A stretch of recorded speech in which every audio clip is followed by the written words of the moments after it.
Hey, what's up, everyone? Thanks for coming back and being here with me for another episode of the Dudes to Fathers podcast.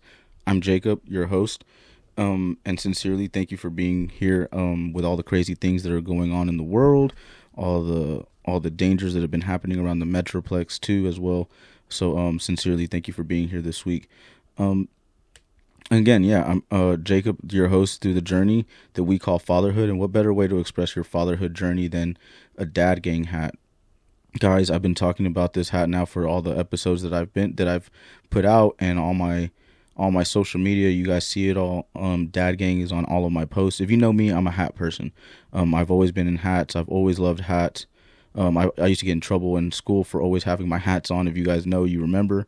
But so with that being said, so taking a product that I've genuinely used all the time, my ball caps and my hats that I wear, and having a product that finally I feel represents me and who I am, a dad. Like being a dad for me is a full-time job, and I absolutely love it. And I love that these guys have put together a market and a brand for us dads to be able to show off and share that pride that I have. I know those guys over there at Dad Gang as well have such pride being dads, and especially me. I got my pink one. They restocked after Luka Doncic sold all the pink ones pretty much. I'm not saying Luka did it, but he was spotted wearing one in town the other day.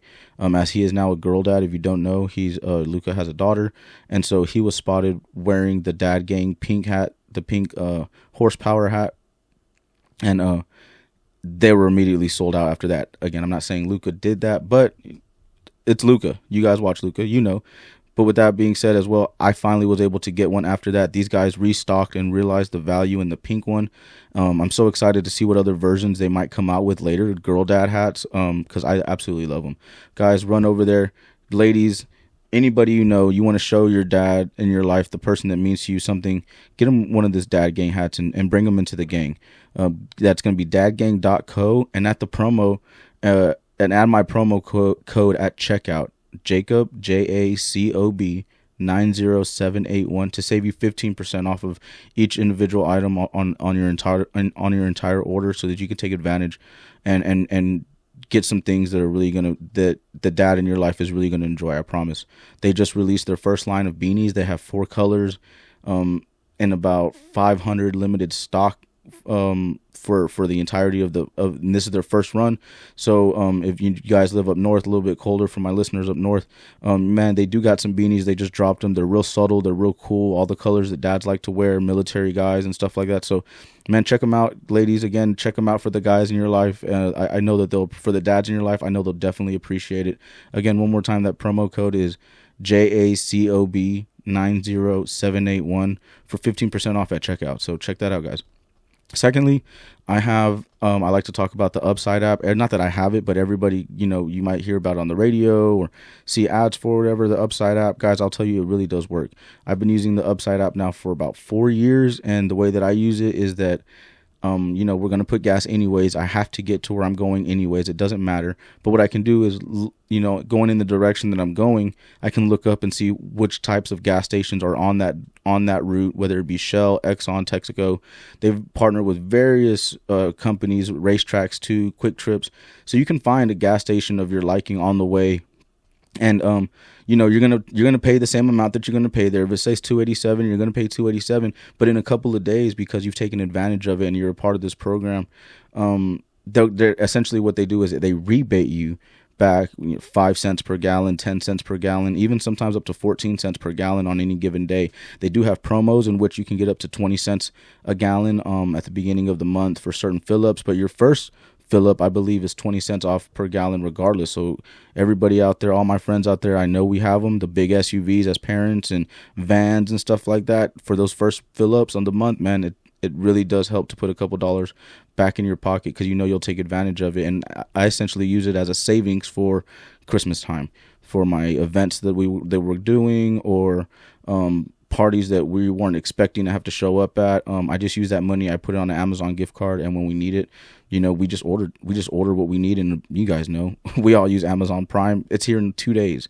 So guys, so download the Upside app, help save some money, put some money back in your pocket. And when you download that app, go over to the left, hit those 3 lines or the 3 buttons, whatever it is, and there'll be a place for like an invite. It might be in your settings, or it might say like invite code or something like that. You enter EK6QD. One more time, EK6QD, and it'll connect us. And as you make purchases, anybody in our little circle will help each other to get more rewards. And like, technically it is kind of pyramid scheme-ish, yes, but in a real beneficial way, to where everybody actually gets their funds back for actually buying gas, because we're going to do it anyways. But now it's also expanded a little bit more to where some restaurants get back. So if you go to like over here in North Dallas, El Rincon, it's a Tex-Mex place, they're on there. You can get 14% back off your total bill in a couple of days as well. 7-Elevens, if you're buying in-store purchases, you can get some of that money back. So it goes way further than what they just started for at the pump. There's even a couple of grocery stores. So they're just ways for you to get money back on the stuff you're already spending anyways, and to look like a superhero at the end of the year, to have a random extra $100, $200 from all the gas that you put. Why not? Just trying to help, guys, trying to put some of that money back in your pocket. Guys, I am super excited. I got the luxury to talk to an old friend of mine that we hadn't spoken in a while, but she's just so informative, Miss Adriana Martinez. She is actually the wife of John Martinez, who I hosted in one of my first episodes. She was an absolute blast. She gave me some backdoor knowledge, and it was great. Just I brought her on. This is a Dudes to Fathers podcast, right? But guys, we need women perspective to understand what we're going to talk about, or to understand how to grow. We need that other side of perspective. So I will be having women on here, especially a mom that is a mom to 5 boys. That's insane. How do you wake up every morning and then to roll over to your husband, another son? That's essentially right. Like, we know what we are. We're big kids with money, and we buy bigger toys. Like that's really what we are. And so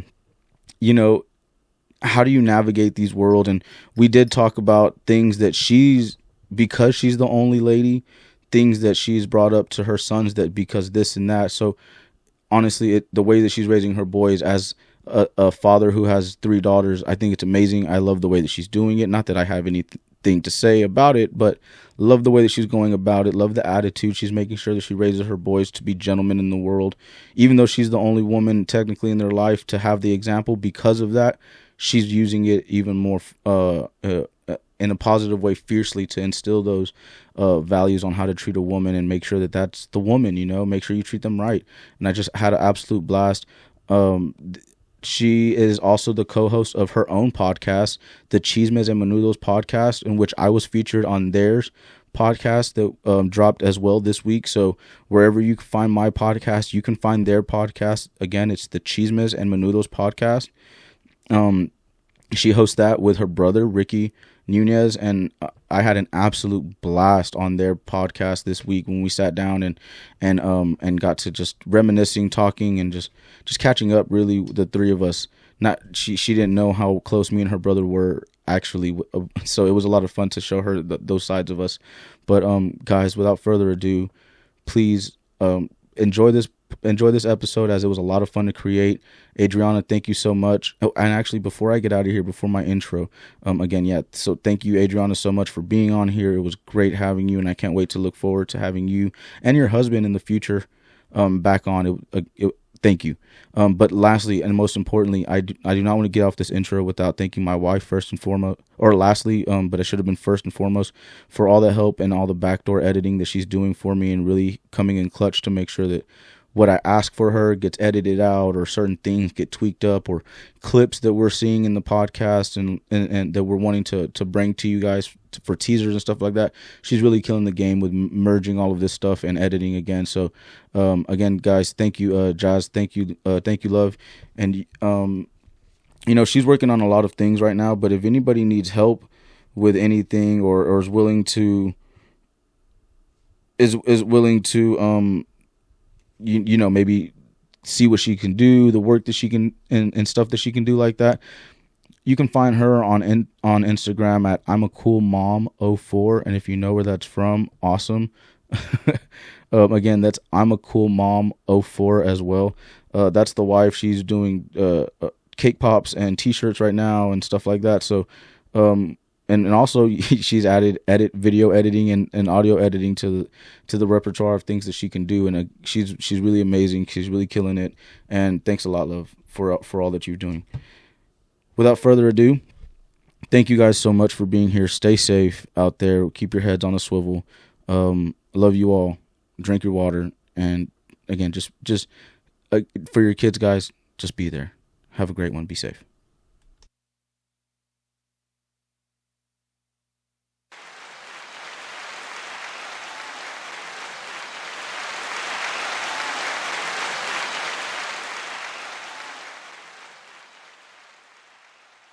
Hey, what's up, guys? This is Jacob, your host of the Dudes to Fathers podcast, back with another amazing interview, another friend of mine, longtime friend of mine, Adri Martinez, as I know her nowadays, Martinez.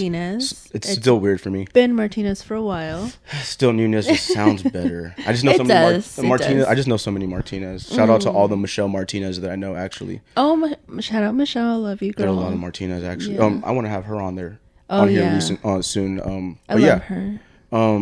Thank you for being here. I know it took you a little while. The weather's not the best today, but it's actually very nice. It wasn't bad out there? Yeah, it was. I learned something today. Uh-oh. Life lessons early in the morning. I have bad tires. Oh, did you slide?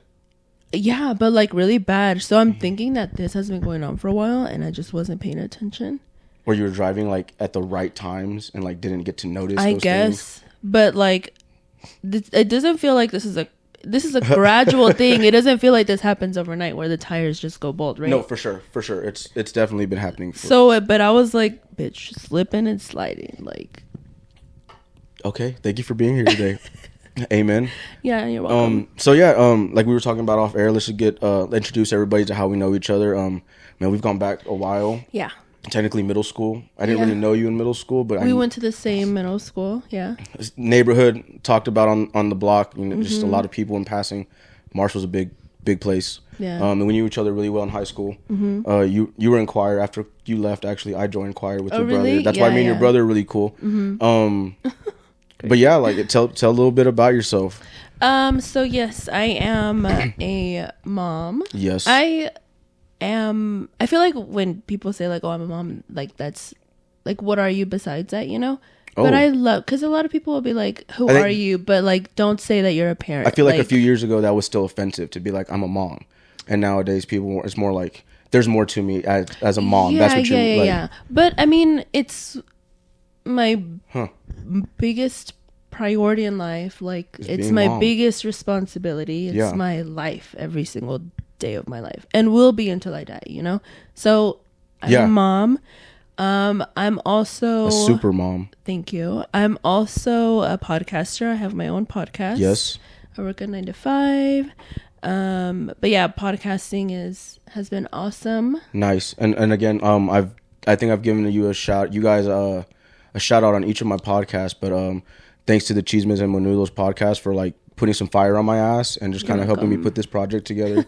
Y'all showed me a lot of things on like how just to make things work that I just thought were overcomplicated, and man, I appreciate y'all. Y'all didn't have to do that, so like definitely thank you. And like what you guys are trying to do for the Dallas scene, it seems like y'all are spearheading it by yourselves, and it's amazing. And then we have like the rapper that just came out, I forgot his name right now, but Mexican OT. Oh yeah, oh my God, but like what a good time to like you guys have been in the light.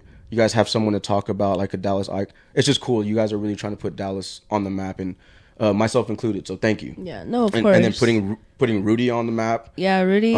Big shout out to that guy. We just had a podcast episode with him actually that just aired. I don't know when this is gonna air, but this aired on the 7th, I think. I believe so. Dude, the whole podcast, while we were recording, I was just like, who the fuck am I talking to right now? Because the Rudy that I interviewed, that's not the Rudy that we knew even just a year ago. From the last interview, right? Yeah, because we had interviewed. So we met Rudy. I met Rudy. I had never seen him. I didn't know that he went to like all our schools. Apparently, him and my brother's girlfriend were really good friends in high school. I've known Rudy since like forever. Yeah. So didn't know of him. Met him at St. Patrick's Day. That's a really crazy place to meet somebody. And it's weird. Like, it's a really nice way to meet somebody. You get the honesty, right? True. You know who you're meeting. Well, like when I met Rudy, then that was like, dude, like he was still going. Who are you? Like, you're crazy. You're out there. You could give a fuck. Like, yes. Sorry, can I curse? Because I curse at like us. We're parents. Okay, good. Yeah, thank parents you. Cuss. Real parents cuss, and they drink mommy and daddy juice. Yeah, unfortunately, we don't have. Yeah, thanks, Ben. We thought, but thanks, Ben Schrog. Yeah, it's okay. Well, yeah, I thought I was gonna be. So it's technically not my fault that your chain has broken. Why? Because I was willing to drink. Oh, you right, don't right, have drinks. Right. I didn't. It's 10 a.m. I didn't drink, but I did. Like, dang, should I? I almost grabbed my whiskey on the way out. Like, dang. Anyways, what were we talking about? Rudy. Okay, yeah. So when I met Rudy that day, he was just like fucking crazy. We made him throw up because he did a shot because we were giving out shots to like interview people. Oh yeah. We interviewed. You got to entice him, right? A bunch. Yeah. He took the first shot and then he gagged it up and like threw it out, and then we were like, we need to go again. Can we get him another shot? We need to take this shot again. And we made him take another shot. Come on, Rudy. And so that we could get it on camera, right? Yeah. And he was so fucked. It was so funny. Well, but I assume that he was already like. Yeah, but I'm sure that last one didn't. Help. Yeah. Over the top, definitely. And how long ago was that you met Rudy? Last year. Oh, really? Like, so you've only known him for 2 years? No, like one. Oh.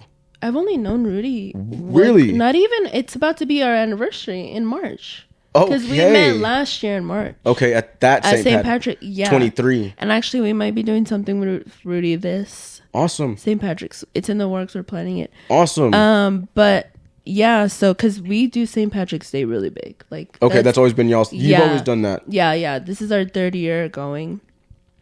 And like putting it out there, and so we might do something with Rudy. But yeah, I haven't even known him a year. And what is it that you guys do at the St. Patty's Day? Like, is it? It's like man on the street kind of stuff where we like what we did last year, where we offered shots of 1800 to people to come and answer some of our questions. Okay, cool. And then we edit it and put it out as a vlog. Oh, that's okay. Yeah, just like the stuff that I see, but like that's really cool. St. Patty's Day. So Rudy was on that one, and like, dude, it's awesome that he has found something that is his calling, because it's clearly his calling. Like, I haven't seen him yet. I keep missing him. The passion for what he's doing, the authenticity of it, right? It's corny. It sounds corny, I know, but if you knew Rudy, if you knew you've known Rudy, for him to be that way just a year ago, and for him to like be out here, touring and all this other shit. Like, I don't know if he's touring yet, but I know he's going to Austin. He had his shows, and he just got back from Austin. He gets on a lot of shows. Yeah, he's met a bunch of comedians, like big. And he's really putting like waves of Dallas on the map by himself. Like the way that he's going out and branching out and putting people together and going to Austin and dude, it's crazy. You're doing it. You're killing it, bro. He's killing it. Thank you. It's beautiful to see something like that. Yeah. To find somebody that found their passion. And like learning a lot about him from things that I didn't realize from like y'all's first interview with him, I believe it was. Seeing that he's made it out on the other side after all the things that he's done, been through, and that like he's productive, man, those are the kind of stories that like I want to see. That's what I'm saying. It's like, man, I learned a lot from him the last one. If drinking's all you do, Rudy, hey, drink, bro. Yeah.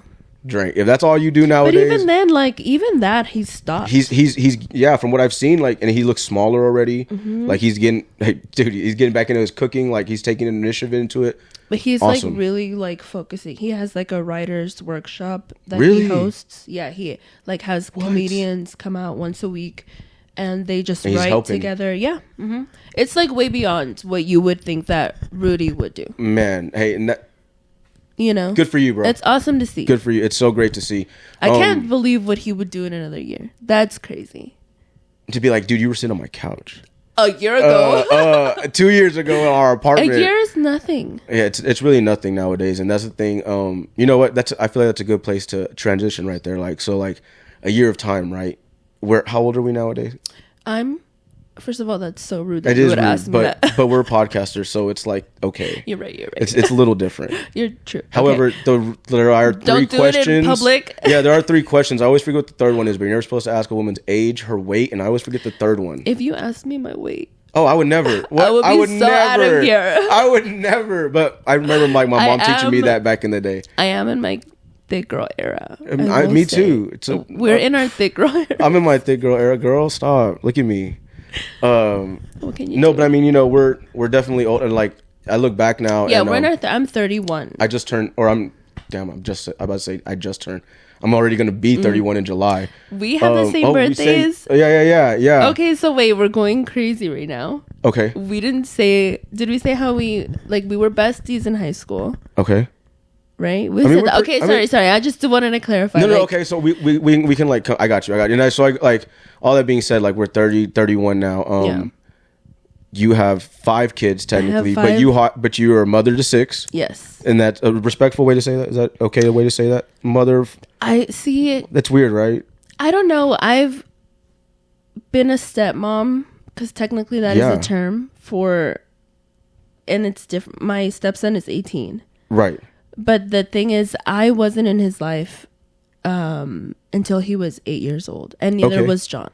So like, our story is kind of weird. It's kind of different, and that's one of the reasons I want to, because everybody parent stories nowadays are the samely different. Like everybody has something uniquely different to offer, and so yeah, like you have 5 kids nowadays. I have 4 kids nowadays. I've been a parent since I was 17. You 19, right? Shortly after getting with John after you graduated. Mm-hmm. Yeah. But man, to the point of like a year flies. Like look back at it, right? Like you have a 12-year-old walking around. It's crazy. I have an 18-year-old. That's the craziest right. thing. You have an 18-year-old. I have an 18-year-old. Like, and so with time perspective, like, do you feel like it's even gone by that fast? Like you look back at it and you're like, no, dude. No. I mean, obviously, like time is a thief. You know, it's the worst. It's the biggest. The biggest thief of all. Yeah, I don't know. Being a mom is really crazy because when you're in it, like day to day, it feels like it goes on forever. Like there's no stopping. There's anything. No, and I see it with my wife. Like, were you a stay-at-home mom for like? I have had periods of like being at home. I just went back to work. Okay, and like, is it hard for a mom? Because like I know, like you just said, you're always doing these things, but then like, when does the moment come to where you're like, I can leave or I can go to work, like I can, if I want, why does that change? I guess for a mom, like going back to work. And like wanting to change out of like, I mean obviously like the chaoticness of like the house all the time going, but where you're like, I want to change that for something. Like when is that? Honestly, it's just the need. Okay. You know, because if I could be a stay-at-home mom, that would be you're totally cool. My only thing, I would love that. But obviously, you know, in this economy, raising 5 kids is fucking crazy. And then you're raising 5 boys, which are people say girls are expensive, but when you have 5 boys there's nothing that can like amount for the appetite that they eat. No, it's insane, dude. Like I bought oh my god. Like, I would love to talk to that woman that you just introduced Mama me Beth. to. Shout out to the Schrog family. Thank you for letting me use your back house today for the podcast. She also has 5 sons. 5 sons and a set of twins. I would love a set of twins.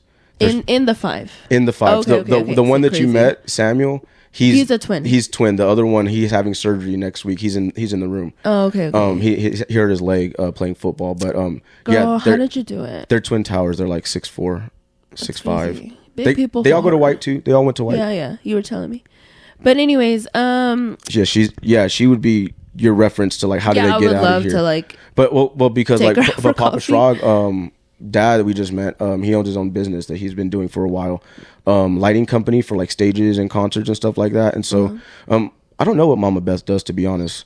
How long have you known her? 10 years. Why wouldn't you ever ask?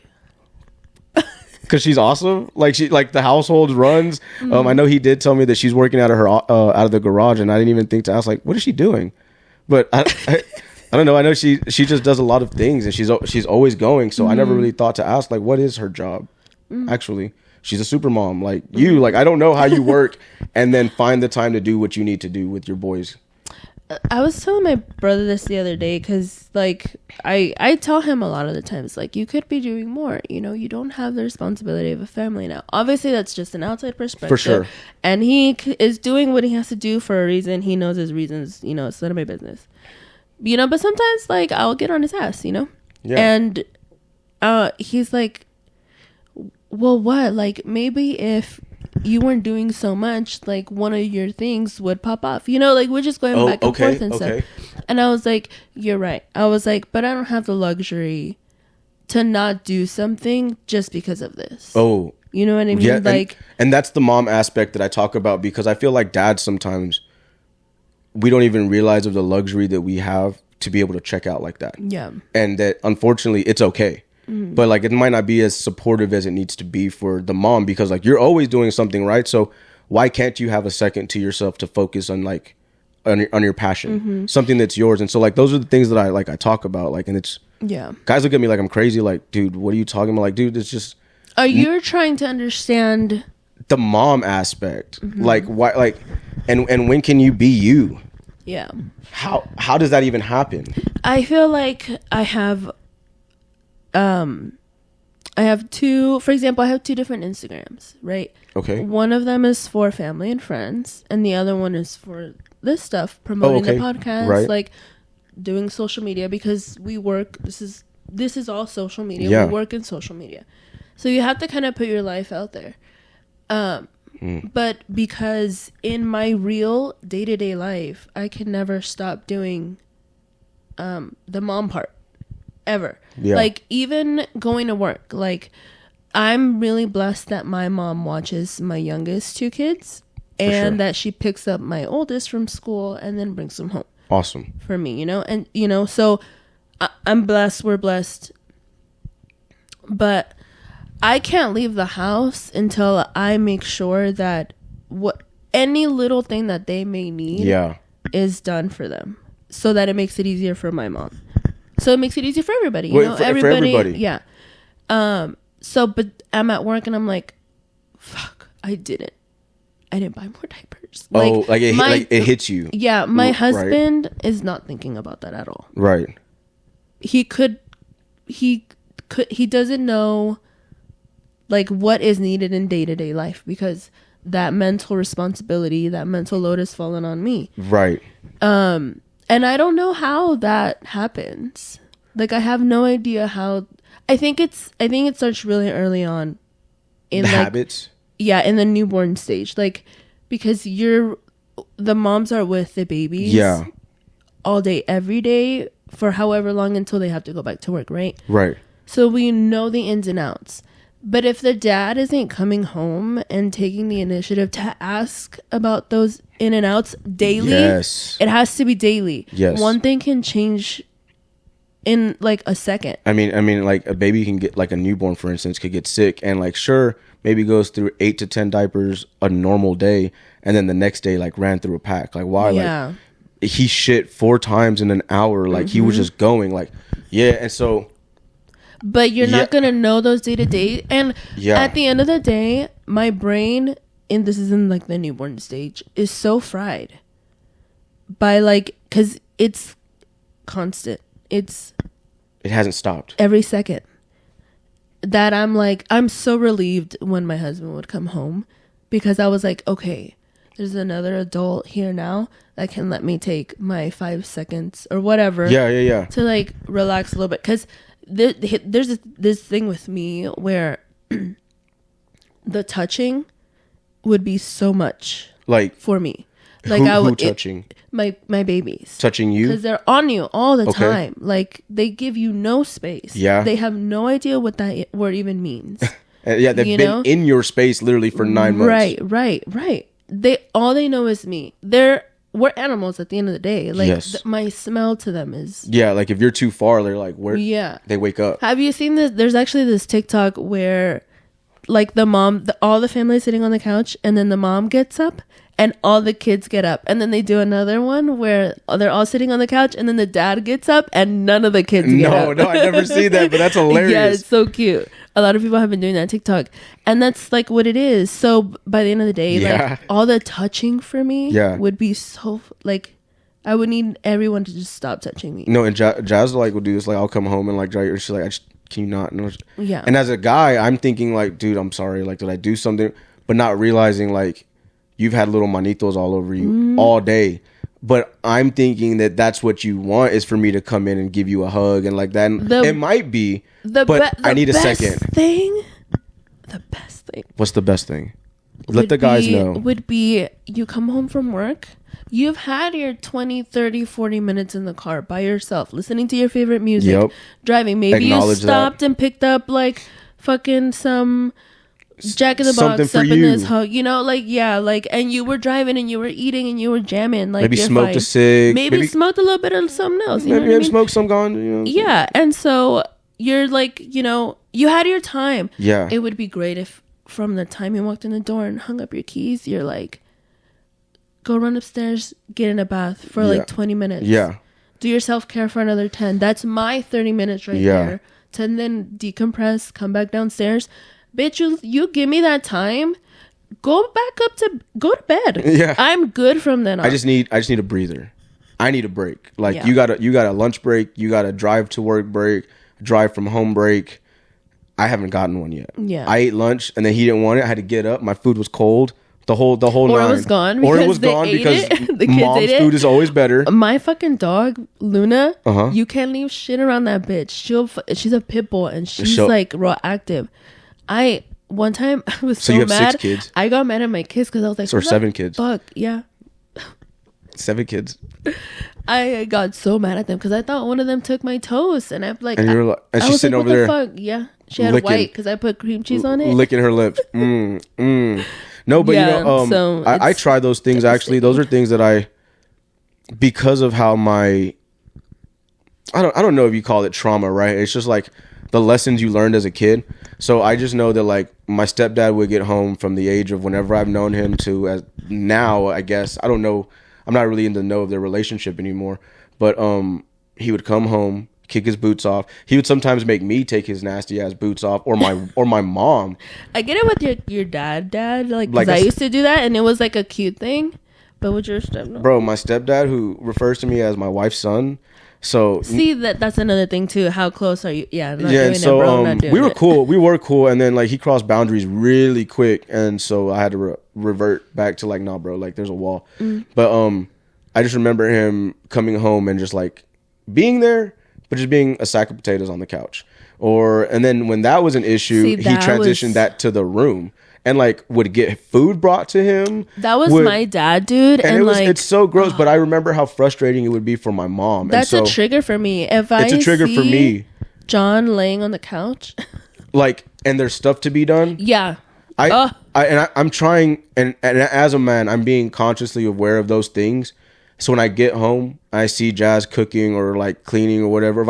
If I see that she's sitting down and like watching something with the kids, I'll like, hey, it's okay. Like, I'll take them outside for a little bit. Like, go lay down, or just go be by yourself. Or she'll like, oh, but sometimes she fights it. I don't know why, but sometimes she fights it. It's a mom guilt. That's a whole nother thing. I think that's true, but I'm also like, I'm different. Like, take advantage of. Like, I'm asking you to let me help you. Like, what else do you need to be? The rice is cooking. What do you need to do with this chicken? I can chop that for you. Like, go sit down for 10, 15 minutes. Like, that's me, but because of how I saw things growing up and like the non-initiative of like things. So my wife's always like, if you see dishes, I don't want to have to tell you to wash the dishes. Okay. So if I walk in and I'm already standing, guys, because once you hit the couch, you don't want to get up. While you're standing, you take your lunch and stuff to the kitchen. Don't give yourself the opportunity to sit down. Don't sit down. Like while you're still standing. Pretend you're getting overtime at work. And that's how I see it. I'm still in work mode. You are, but you should be. And you should be correct because you never have a break. Right. And like guys that you like to clean as you go, clean as you work. Okay, well think about like you get home and like there's a dirty kitchen, or not a dirty kitchen, but also a dirty kitchen, but dishes. And for Hispanic families, like dishes in the sink is a dirty house. Like that is dirty. And you take your lunch stuff after you've gotten home from work, your electricians, you plumbers, any of you guys that I'm talking to, you know who I'm talking to. You know who he's talking to. You take you HVAC guys. Yeah. Dirty ass. No, I didn't say honestly, it's the plumbers' wives that get it the worst because they're dirty. Electricians, we get dirty. Like the plumbers are walking in shit. It depends because like if I worked on new builds, there's nothing but water flowing through those buildings because I don't know what that means. A new like a new house or like a new building, new warehouse from the ground up. There's no bad stuff and there's no like shit to clean up because it's all just water. It hasn't been used yet. Yeah. So plumbers have the best jobs there sometimes because. But if they're like, I sometimes look over there and be like, man, I could dig a trench. That's not so bad. No, it's bad. Oh my god, my husband has so many fucking. There was one where they had to dig a trench. Yeah. They didn't have shovels. They had to use like a screwdriver. Like I would have went and bought a shovel. Yeah, well, for $15. They were in Oklahoma and it was like midnight. Middle of nowhere, right? Yeah, middle of nowhere. Like anyway. But no, like my point is, but like you know, you're taking all that stuff to the kitchen. When you're bringing your lunch stuff to the kitchen, if you buy lunch, because most of us take our food and stuff, take it to the kitchen. While you're in the kitchen, washing your hands, putting that stuff, go ahead and rinse your own damn bowl. It doesn't take but 30 seconds. Rinse it and wash it and put the stuff, like if you see the sink is full, look around. Just take the initiative, gents, and just go ahead and wash those dishes. Like you should know where where the things in your home belong. It's your home. Where they're stored. Right. So if you know where things are stored, you know where you got that from in the morning when before you packed your lunch, or where she was like, "Babe, can you grab me your bowl?" So where did you grab that from? And so like it's not that hard. It's not that hard. But if I could also be honest, I do a lot of own self things, and I don't know if there's any of you other guys that are out there like that, like me. But I think it's a Marine thing. What? I do everything myself. I do my own laundry. I cook. Like I don't like one thing I've always told my wife is like, don't do my laundry. She's like, wow, like that's disgusting. Like we sweat so much more different than women. We do such hard things. Why the hell do I want you touching my nasty? You do your own laundry? I always do my laundry. I just put up my laundry last night. She can't do your laundry. She'll do it for. No, she'll do it for me sometimes. Like if she sees I'm really tired, she'll be like, "Hey, babe, I saw that you've been going through it this week. I got to do your laundry." And I'll be like, that's the thing. I'll be like, it's that freaking easy. And I'll be like, you know, I'll be like. Oh, thank you, but I am really tired. I appreciate it. She's like, I didn't put it up. I didn't fold it or anything. I know you do that differently, but like, I did wash it for you. But you know, like that little aspect, like I don't need my wife's hands being on my nasty stuff. Yeah. Like the wife already has to do a bunch of other nasty stuff. The least she has to do is like wash my dishes, wash my clothes, make the bed. Like I do those things, but I think that I'm different like that because of, I don't know, like every guy that, like my stepdad was in the army and like gave like to me like gives the whole army like a bad name because I'm just like, dude, how do y'all treat women like this? Y'all just treat them like, and like seeing how he was treating my mom and all those things growing up, I'm like, that's weird. But I do know abusive Marines, and I do know like we know those people too, right? Not to say, but like when it comes down to the things like self-care, that they're not reliant on other people, man, like I've never met anybody that, like I've never met a Marine that doesn't take care of their own business at the very least. You know what I mean? Like, so that the other person didn't have to. Not that I've met. Now I know they're probably out there. Yeah. But I don't roll around with those bad guys either, including my stepdad. Like I no longer speak to him. Not that he's a bad guy nowadays, but I don't like with his ideals and the way he does things. So, you know, they just naturally fall out of your life. I feel like they have over time. They've just naturally, because they don't meet my standards. Yeah, and that's awesome.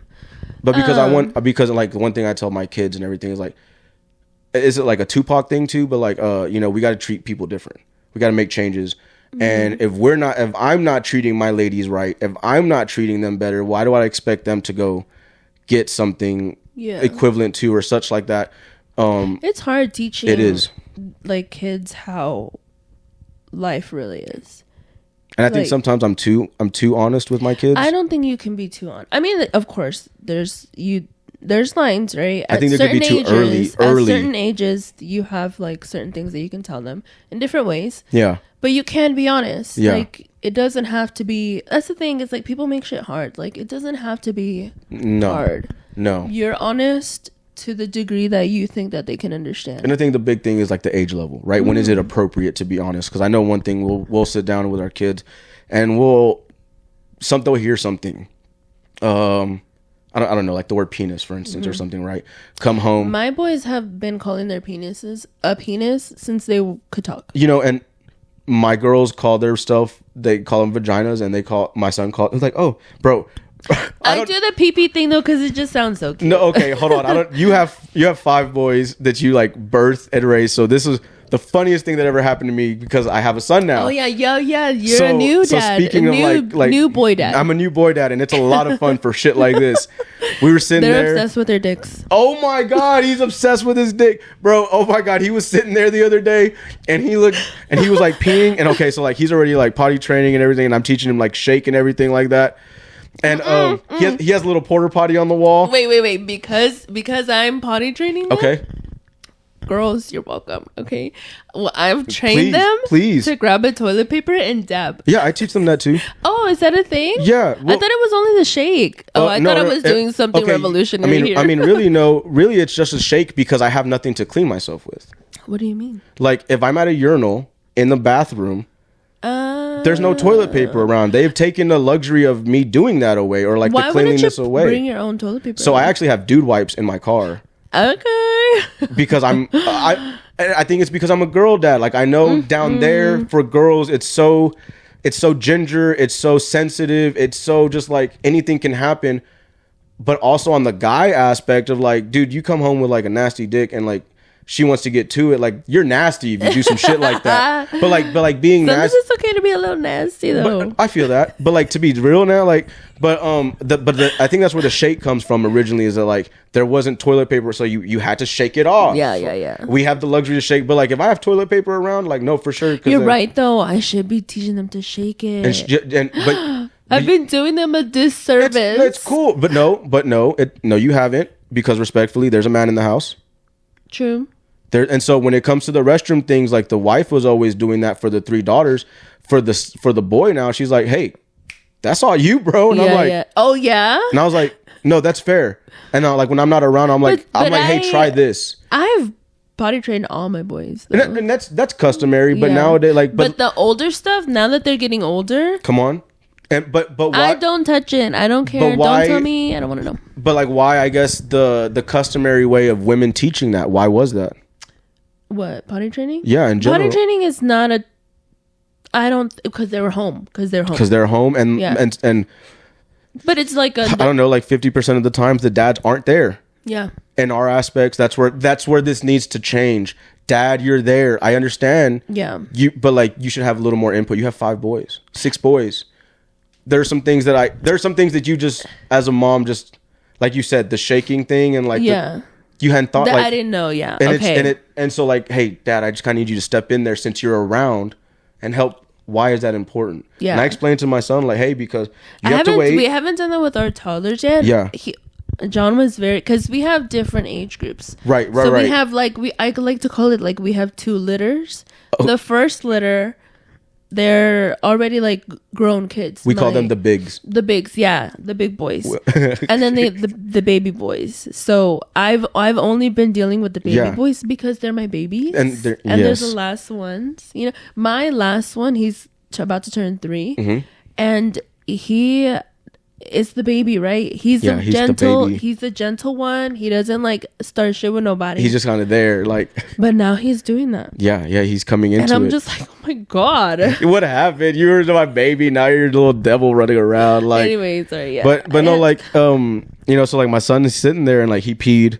He like looking down and he like took the sec. I always tell him like, hey, when you pee and it stops coming out. How old is he now? He's 3. Okay. I'm like, take a breath, and he'll take a breath. And because then sometimes a little bit more will come out, and then at the end I'm like, okay, and then you take it and you shake it down real hard. And he's hard, like, or like not hard, but like you kind of just like you got to flick it, like you got to point it down. So if not, it's gonna splash all over your walls. You're gonna have him going like this. But then like so he was sitting there, and he like, hey mom, yeah son, I got a big penis. And I was like, did he just say that? She was like, yeah. I was like, you go, son. You go, son. You all day, bro. And it was just one of those moments that like having son, like I never thought would be just so like exhilarating for me. Cause I'm always in the house and like the wife will say something like, "Oh man, she took that fall pretty hard," or "She took it hard just now," and I'll be like, "Huh, that's what she said," and or just something like that. And she'll be like, "No." But like now, those guy moments are happening. It's in our nature. Mm-hmm. He's like, "Got a big dick, bro. Look at that. You see it, Mom? You see that?" Right? He just like kept doing it for like a week. It was like 2 weeks ago. It was great. I loved it. Oh my god! And then we were just like, because it was fine when no one was home. Yeah. And then the sisters got home and he's like, "Mom, my dick." And we're like, hey, stop. The ladies are home. Stop. That's hilarious. Like, oh, I love that. But I'm teaching him at an early age, like, hey, there's guy time. Yeah, and then, you have and then, to. And then there's our ladies. My 3-year-old, because in the mornings they have like their stiff little penises in the mornings, and actually, my wife was morning like, wood for. My wife was like, "What the that happens?" I was like, "Yeah," but yes. So yes, if you didn't know, but you actually have to be careful and watch for it to make sure that it does happen. It's an issue if it doesn't. Really? Yeah, you have to be really careful. Yeah. What happens if it doesn't happen? I don't know, but you have to get the babies checked out. Oh, my boy's good. Okay. So in the mornings, relax. Okay? No. My bad. So in the mornings, my 3-year-old, I'll be changing his diaper, right? And or not his diaper, I'll be putting up his chonies. He just recently learned how to be in chonies all day. Nice.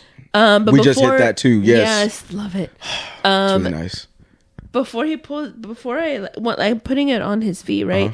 And he'll just stand there, do the Superman one, and go like this, and like move his hard dick around, like, and just he thinks it's the funniest thing in the world. Funny. It is funny. I'm like, dude, you're disgusting. Like, and they really do be. It's like that's a man.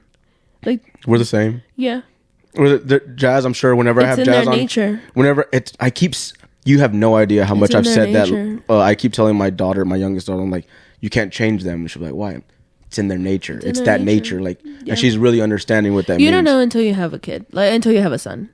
Yeah, like, and so now because we had all the girls, and I was like, yeah, you wanted that's the boys. Crazy. I was like, we wanted like he'll be doing something crazy. I'll be like, he's a boy. Yeah, oh, dude, he's me, like all over, bro. Like, you seen Tarzan? Yeah. And so like, love Tarzan. Bro, love Tarzan, right? He'll be like doing something crazy, and I'll just walk by and be like, "That's your baby, cool. That's your baby right there." I'll help potty train him, but that thing bouncing off though, you wanted a son. I was cool with another girl. I was cool. Were like, you? Yeah, I was totally cool to be like Kobe, 4 for 4, have 4 girls, and I love my girls. Yeah. But it's cool. I didn't know. I was just telling my one of my older daughters, it really is fun now that I have a son. Like, and now that he's here, I didn't know how much I wanted him, but now that he's here, oh, dude, like it's great. Yeah. I'm glad that I got one. I'm surprised. I was surprised that you had so many daughters because I always thought you would be a boy dad for sure. I feel like I was meant to be a girl dad. Yeah. I've always been naturally just more comfortable with women and girls, and like to the point that it's not even an issue with my wife. Like if she sees me talking to a group of girls at like a party, she knows that that's just where I'm comfortable at. See, that's the thing. I feel the same way. I can do both. Yeah. But guys are funny. But guys are funny like yeah. the whole time. Sometimes I'm not into like the serious drama stuff, so I like hanging out with like my husband and our friends because we have like this really big friend group, and because it's just funnier, Yes. And it's like that's where but my husband is very like secure in that, like that's where you're comfortable. Yeah, like that. And that comes from like your background. Like it's in your nature, right? Yeah. Like the ROTC for years, and always being in like the manliest men of like the school were in ROTC, but also like the grossest of guys were in ROTC. So like you really got all of those natures, but like none of that bother you. Like these are just my boys. Like these are my guys. Yeah, I take care of them. They take care of them. These are my guys. Like I will say though, like you still have to be careful. Oh, for obviously. Sure, because they're hidden in amongst the few. Of course, they're always scattered in there. Yeah. But for the majority, but the majority of the other guys will have your back. And they always had your back. So like that's where you're like, no, dude. Like guys they know there's a line. I'm not going to cross that line. Like that. These are my friends. And so I think that's where, and like having girls for me just was like really natural. It felt so natural for me to have Christina, Sam. Like I don't know. I just feel like being a girl dad was just easy for me. I love it. I think so too. I mean, I don't have a daughter, so I don't have a way to like compare it. Yeah, I did. I mean, but like you got 5 boys, but did you want a daughter? I wanted I thought at least one, but like now having only sons, just the ease that I have from day to day. Yeah. I'm like, I don't think I already have a lot of kids. I don't think like adding something else that is unknown to me would have been the best thing. And yeah, I see that. And it's so different. Mm-hmm. It's so different. Like Jazz's experience with boys, the wife, she helped raise her little brother. I helped raise my little sister. So when we both got what we wanted, she took the reins to little man, no problem. It was really easy, and it was really smooth actually. I wasn't expecting us to transition to having a boy as easy as we did. Yeah. But we were just baby ready. We were just ready to have another one. It was fun. That's crazy. That's awesome. But it is sad. Like I'm sure he's coming up on 3, so I'm sure this is happening. But like her Google pictures are starting to bring up like. Oh my God. Stop. Yeah. That's been troubling. It's sad. Because it's and we agree. Did she get her tube?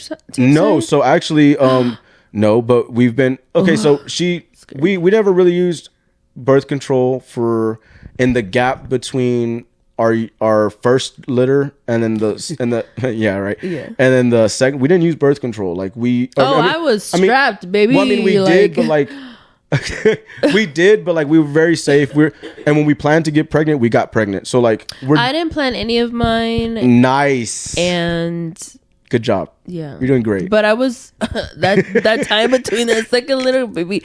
I was. Why was y'all so big? Why was y'all's gap so big? I just didn't want to know any kids, and then I did, and then we tried, and then we got them. I mean, we're Mexican. Yeah. I mean, when I say that I didn't plan it, it wasn't like I was like, okay, I'm gonna get off my birth control here for sure, and then we're gonna start. It was like gradual. Like I stopped taking my birth control.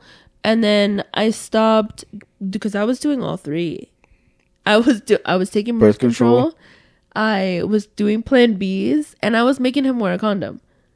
Damn. So there was no room for error. There was no and using spermicidal lube, all of it. Putting hot sauce in the everything in the shower. Make sure the water runs in there. Nothing. So there was a good 5 years where we were. But that was just like y'all just didn't want kids. Yeah, and we didn't know if we did or not, so that's why I didn't get like 2 boys. Because we were still so young. Mm-hmm, yeah, or like we were still so young. Because John's 34. 34. Okay, I mean, he's not much older than us, but yeah, he'll be 34 in March. Yeah. But still, like do you like the question is always up for the mom, right? Because we can just produce all fucking time. Yeah. But what was it beforehand? Like you were like things that we're talking about, like was it the missing out of it? You just didn't want kids for a while. Like I just didn't want kids for a while, and I didn't know if I was ever going to want kids. Okay. So and then one day I was like, you know what, I'm ready. Like I'm ready. And then y'all had 2 more, right? Financially we're ready. Emotionally we're ready, because it was very different. Like, and more so for John, because John became a dad at 14. 14, bro. Like, and then he became a dad at 20. How old? 21, yeah. And then he became a dad. Like, we've had different stages of life and where we've been parents. Yeah. And I started my parenthood at 19. Yeah. And we had that break, and so neither one of us really got to experience having kids because we wanted to. That's fair. Like, because not that we wanted to, but like that we were ready. Right. Like that you agreed upon. Like, that we were financially ready. We were emotional. We had grown. Yes. We were very emotional back then. There's a reason why they say teens should not have kids. Yeah. And it's not just the parents that go, the young teen parents that go through shit. Like my firstborn shouldn't have seen the things that he saw. Okay. You know what I mean? Right. And that's just to be real. My first 2, that didn't have to happen. They didn't have to go through that. Yeah. And but because we were so immature, so we were both like, we love our kids. They're great. Right. Listen, I have really easy kids, and I hope I'm not jinxing myself by saying that. So my parenthood at first, even though we were so young and it was so tumultuous, it was a good experience because our kids were great. For sure. And so this next part, it was like I think we were both just like, we're in a great space. Nice. Let's try again. And so yeah, and I guess for us it was just we got married. We got married. When y'all got together, that was crazy. We got married 6 years ago, and then afterwards, because I knew Jasmine in high school. Yeah, yeah, y'all were like on the drill team together. We were and stuff. Yeah, we like, were on ROTC together. Yeah, but I guess for us, like what really changed was like we got married, and then it was like we want to have more kids. It was like yeah, let's as well. Like we're prepared, we're ready. We're a little more adult now. We had gone through our trials and tribulations already, and we're still together. Yeah, let's do that. And that's how we. It's a different phase in your life. Yeah, you enter different phases in your life, and it was nice to like. It was nice not to be surprised. Yeah. Right, like oh my god, but like with Jazz, I knew she was pregnant. I knew when she was pregnant that she was pregnant. Like I tell her all the time, but I think I knew when she was pregnant. Yeah. No, but like that's all cool, dude. Because like I wonder like why, but as of like certain things, you know, when she got off of birth control, because she tried it for a little while. I think she had the thing in her arm, and then we got married and she got all that taken out. And we decided to have another kid. So actually, to all the people out there, all the veterans out there specifically, I just found out through another Marine buddy that the VA will take care of that for you. If you meet the certain criteria, the criteria is you have at least 1 or 2 kids. My boy, he lives in Fort Worth now. Take care of what for you? So, for guys, pay for your vasectomies. I'm scheduled in May.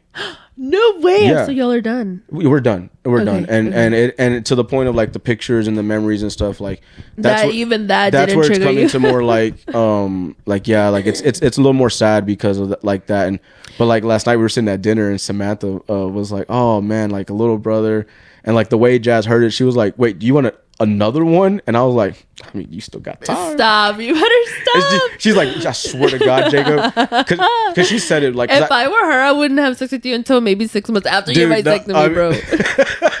That'd be funny. Tripping. But no, like it's and like the reasonings why is because like your body is so much more precious than ours, and like you're gonna go through all of your things, and it's not fair to be like, oh, cut your tubes, tie them up. Like in the day and age that we live in, that's so like machismo, and like so it's just so past tense. And if guys still feel like it's degrading or you feel less masculine to do that for the love of your wife, then you're an issue. Yeah, because like I agree, you shouldn't be putting all that shit in your body that could potentially throw off your hormones, make mom come home and have a bad day because she doesn't understand what she's going for your marriage if you get on birth control because of the hormones. And I've heard about that, like, and I've heard because like it blocks like smells, like the animalisticness in us. They say like certain birth controls block certain receptors, so when you're off of it, he may smell different too, and you're like, that's Ew. not like I don't like that. Like he doesn't smell like a partner to me anymore. Yeah. But because you've changed, dude, oh my god, I'm so big on the smell thing. That's real. I do feel like we're animals. Dude, we literally are animals. What's that show? What's my wife used to watch it. It was like a Spanish novella. It was like a novella in English. They took it off of Netflix not too long ago. But it was funny. Anyways, the dad, he was always known for like, oh, mom, like, because like they weren't together. Obviously, he was like a soap opera actor, like famous, but that was also Jane the Virgin.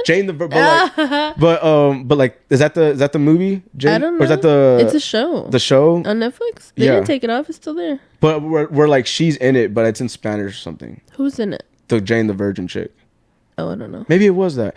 Anyways, I don't know. I check in on my wife's shows and I just sit down and be like, oh, what's happening? But you end up liking it. I'd be like, and so, but on this one episode that I saw, they're like the ladies are standing next together, the daughter and the mom are standing next to each other, and they're like, has he done the thing yet? And she's like, no, yet. Oh, there it goes. And then you see the dad go over and like stands up behind his current interest and like goes to her neck and is like like you just did a line of like, but like just like because the pheromones though, like the smell and like, and I catch myself doing that to my wife. Like I just like how she smells, and I'll tell her like I just love how you smell, dude. Oh my god. Okay, funny story. When me and John were dating, I was 16 when him and I started dating. He, we would be in his room, and I would love the smell of his room when I would walk in, and I'm sure it was probably not the best smell. He wasn't a clean guy, to be honest, but I would like take t-shirts of his or whatever, and one time we broke up.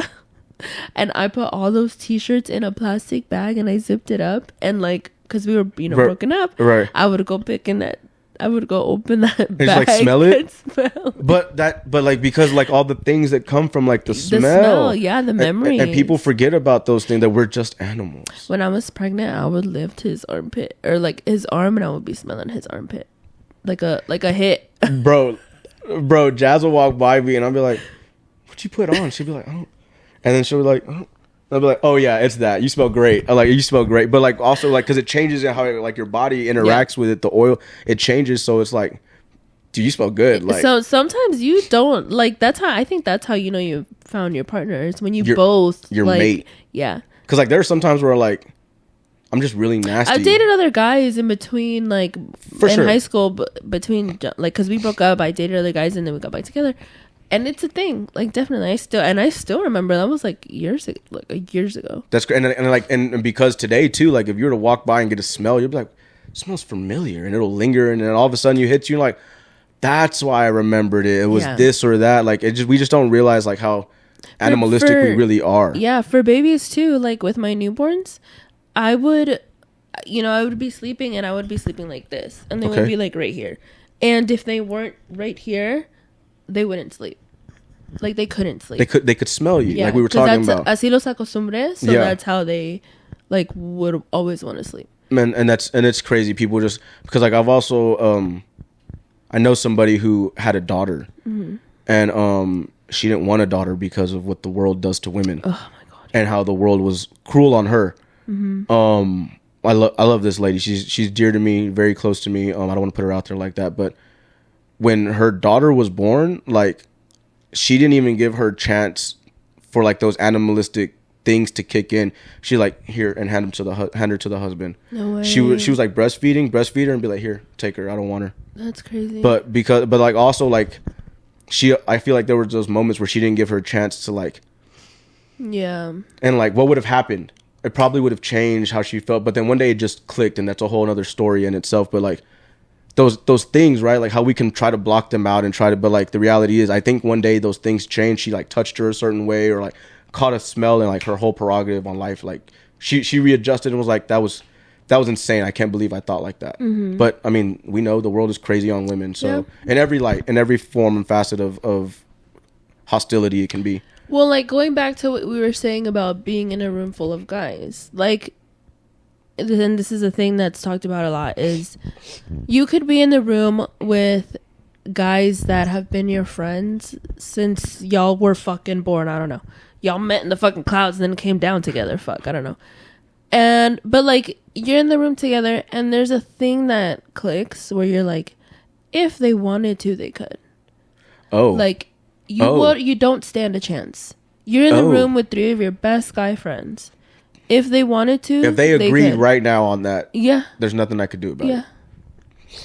You know, and it's like, we could be the best of friends, but in a room, and there's another thing that said too, is like, men don't behave like animals in front of other men. Okay. I don't know, have you ever seen how your friend, like maybe you're in the room, how your friend is with a woman when they're alone?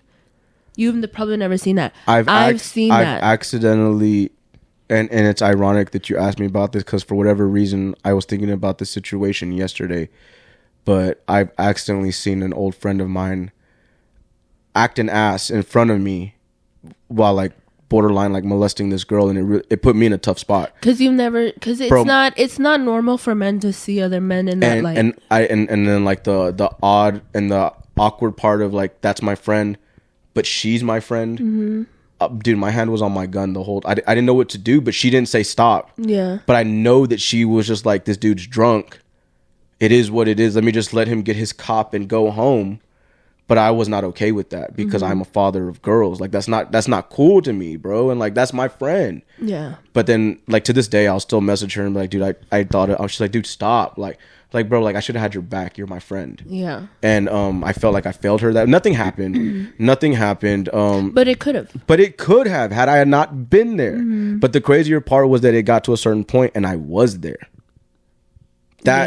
That, but like a lot of girls, and that's why we have to be so careful, is because we've been in rooms with men, and it could be one guy in a room with multiple women that acts like that, you know? Yeah. And it's like, we've seen it, so we know that in a room with 3 guys, if they wanted to, they could very easily. Very easily. That's something I don't think about. I mean, and something that men unfortunately have the luxury to not have to think about. But see, that's the thing, is I also don't have to think about having to teach my daughters to be careful in a room. So how do you teach men? That's the thing that doesn't get talked about, is it's hard to raise girls to look out for these things. Yeah. It's hard to raise boys that need to not only watch how they behave, but be responsible for the other men in the room that are behaving that way, and then have them be have enough courage and teach them how to be brave to stand up to other men as well. Yeah, because everybody will agree that like there'll be 30 people sitting here and will agree that like, hey, that person getting bullied right there is wrong, but 30 people won't jump the one bully. Right. And I have a problem with that. Like, I sometimes wonder, like, with all the shootings and things that were happening, like just the person that I am, I always wonder if that'll be my day. Because like if I saw somebody, like one person, I don't care what he did, arrested by 10 cops, and then somebody puts a gun out, bro, like, and I have my gun on me, like I don't know, I'm not saying that I'm threatening anybody or I'm gonna go out of my way, but like but it's the right thing to like, dude, why does it take 10 people to do that? To like stand up, and like there are 30 of us watching, why aren't we doing something about this, right? So to like be in a room, and it takes courage, you have to be brave, like a lot of people, you know, people go through their own shit, people have their own trauma, and in that instance, I know it's dramatic, but like with police officers, like, yeah, if you step up and be brave, so that person, you might not come home tonight. Yeah. In one facet or another, you might get shot yourself, or you might go to jail. But like, and what point is what's wrong, and what point do we stand up for it? Everybody just wants to be safe and go home. Everybody at the party just wants to go home and just like, hey, well, that girl put herself in that predicament. That's not fair. Like, hey, son, I want you to step up and like, hey, let me make sure she gets home safe. I don't think she should be leaving with you. Or like, I've taken girls home before when they're. Oh my God, Adri, I was. You probably took me 1 or 2 times when I was drunk, because there was a lot probably parties back in the day were nuts. Especially at Martinez's house. Those were the parties. Yeah. But there was one time where and I told the wife about this recently, just about like what's to do the right thing, right? So senior year, there's a party down the street from my house, and a girl from like that I've known from for a very long time, that I never publicly said anything about, but I was like, man, if I ever got the chance, that'd be dope. Like to be able to, you know, hit that. She's beautiful, right? Yeah. Wasted, bro. Like being held up by 2 friends. She walked up to me, and she may not remember this story, and I'll not put her out there like that. But she walked up to me and she was like, Jacob, take me home. Fuck me, like take me home. Like I like truths were like whatever, right? And I was like, you know, as great as it is to hear that, I was like, ladies, make sure she gets home. Yeah. I was like, let me take let me take you to the car and like get you home. Make sure you get home. I need the people. It's like, hey, text me when she gets home, please. Like, and I think that's not attractive. Like, well, why? That's where the boundaries are, right? A guy that just sees that as easy, and a guy that's like, that is, I couldn't even get my dick hard for that. Like, that's girl. That's not even a prize. Not cute. Yeah. But in the same facet, there was a girl in the back who was looking for attention and was blacked out and was like topless and just doing whatever, and like just so like there were the 2 types of people at the party, and I was like, you know what? But she's gonna act like that.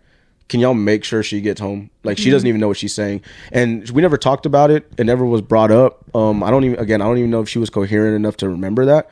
But she got home safe. She's thriving and everything. So like, but like people have told me like, Jacob, I've never felt those ways around you. Like, thank you for always making me feel safe. Yeah. And it's always been a thing. Like, what does that mean? And like, you know, even the wife told me like we were at a couple of parties growing up, or in the neighborhood afterwards as adults, and one time we were like cleaning out a party, and I was outside making sure people leave because like the people that are letting me use the house right now, they're like, hey, you can throw a party here, but if we ask you to make everybody leave, please do so. Same thing was happening, but not our party. But the people came out and was like, hey, like, it's time to go. Like, we're like, cool, no problem. So me and a couple buddies were outside, like, hey, party's over, shutting it down. Like, please go outside the side. If you have bottles inside, like, grab them, but come back. Just whatever, right? Directing traffic. And she was inside with another friend, like, making sure people didn't come back in. And they, like, sat down for a minute. He looked over and was like, if you weren't my boy's girl, I would totally try to make out with you right now. And she was like, cool. And, like, got up and left. But like that was one of my boys at the time. Like I didn't even waste no time. Like I'm outside. I'm right there. Didn't waste no time. And like there are several people, but like I didn't know what that meant to be like, you've always treated me nicely and I always felt safe with you. Like so in that one instance and where like that guy acted and asked, I felt out of place because I'm like, I didn't do my job. Yeah. Right. I didn't protect that girl, even though nothing happened. So I just wonder like how do you teach that to young men? Like I don't know where that came from for me. I think it's they have to see you do these things as you're telling them that they should be doing That's fair. You know, that's fair. Like, men learn by like example. Yeah. Like women can read books and like extract information and stories, and a guy's like, I got to see it. Yeah.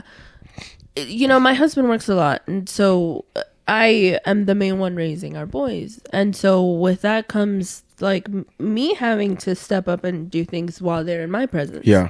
So we were at Walmart one time and like we were in line or whatever.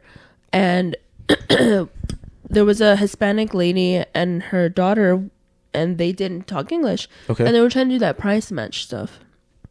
This was like years ago.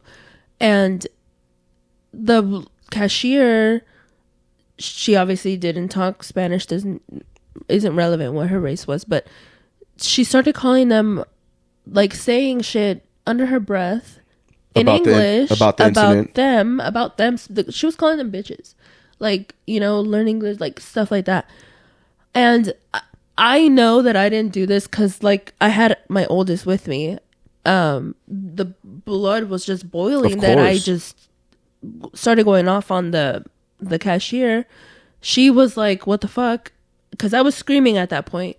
And then I was like, screaming for a manager or whatever. And then that whole thing got fixed. And then we're going home and Axel's like, what happened? Why did you don't know? Did you know them? No, but right. That's probably what he's thinking. Like, mom knew them, right? Like, once he saw that I calmed down and we were driving for a little bit, and he like started asking me, and it was like there was an injustice happening in front of me, and I'm gonna say something. Yeah, and it's as little as that. The little things. They know what. He was maybe like 9 or 10 years old, and.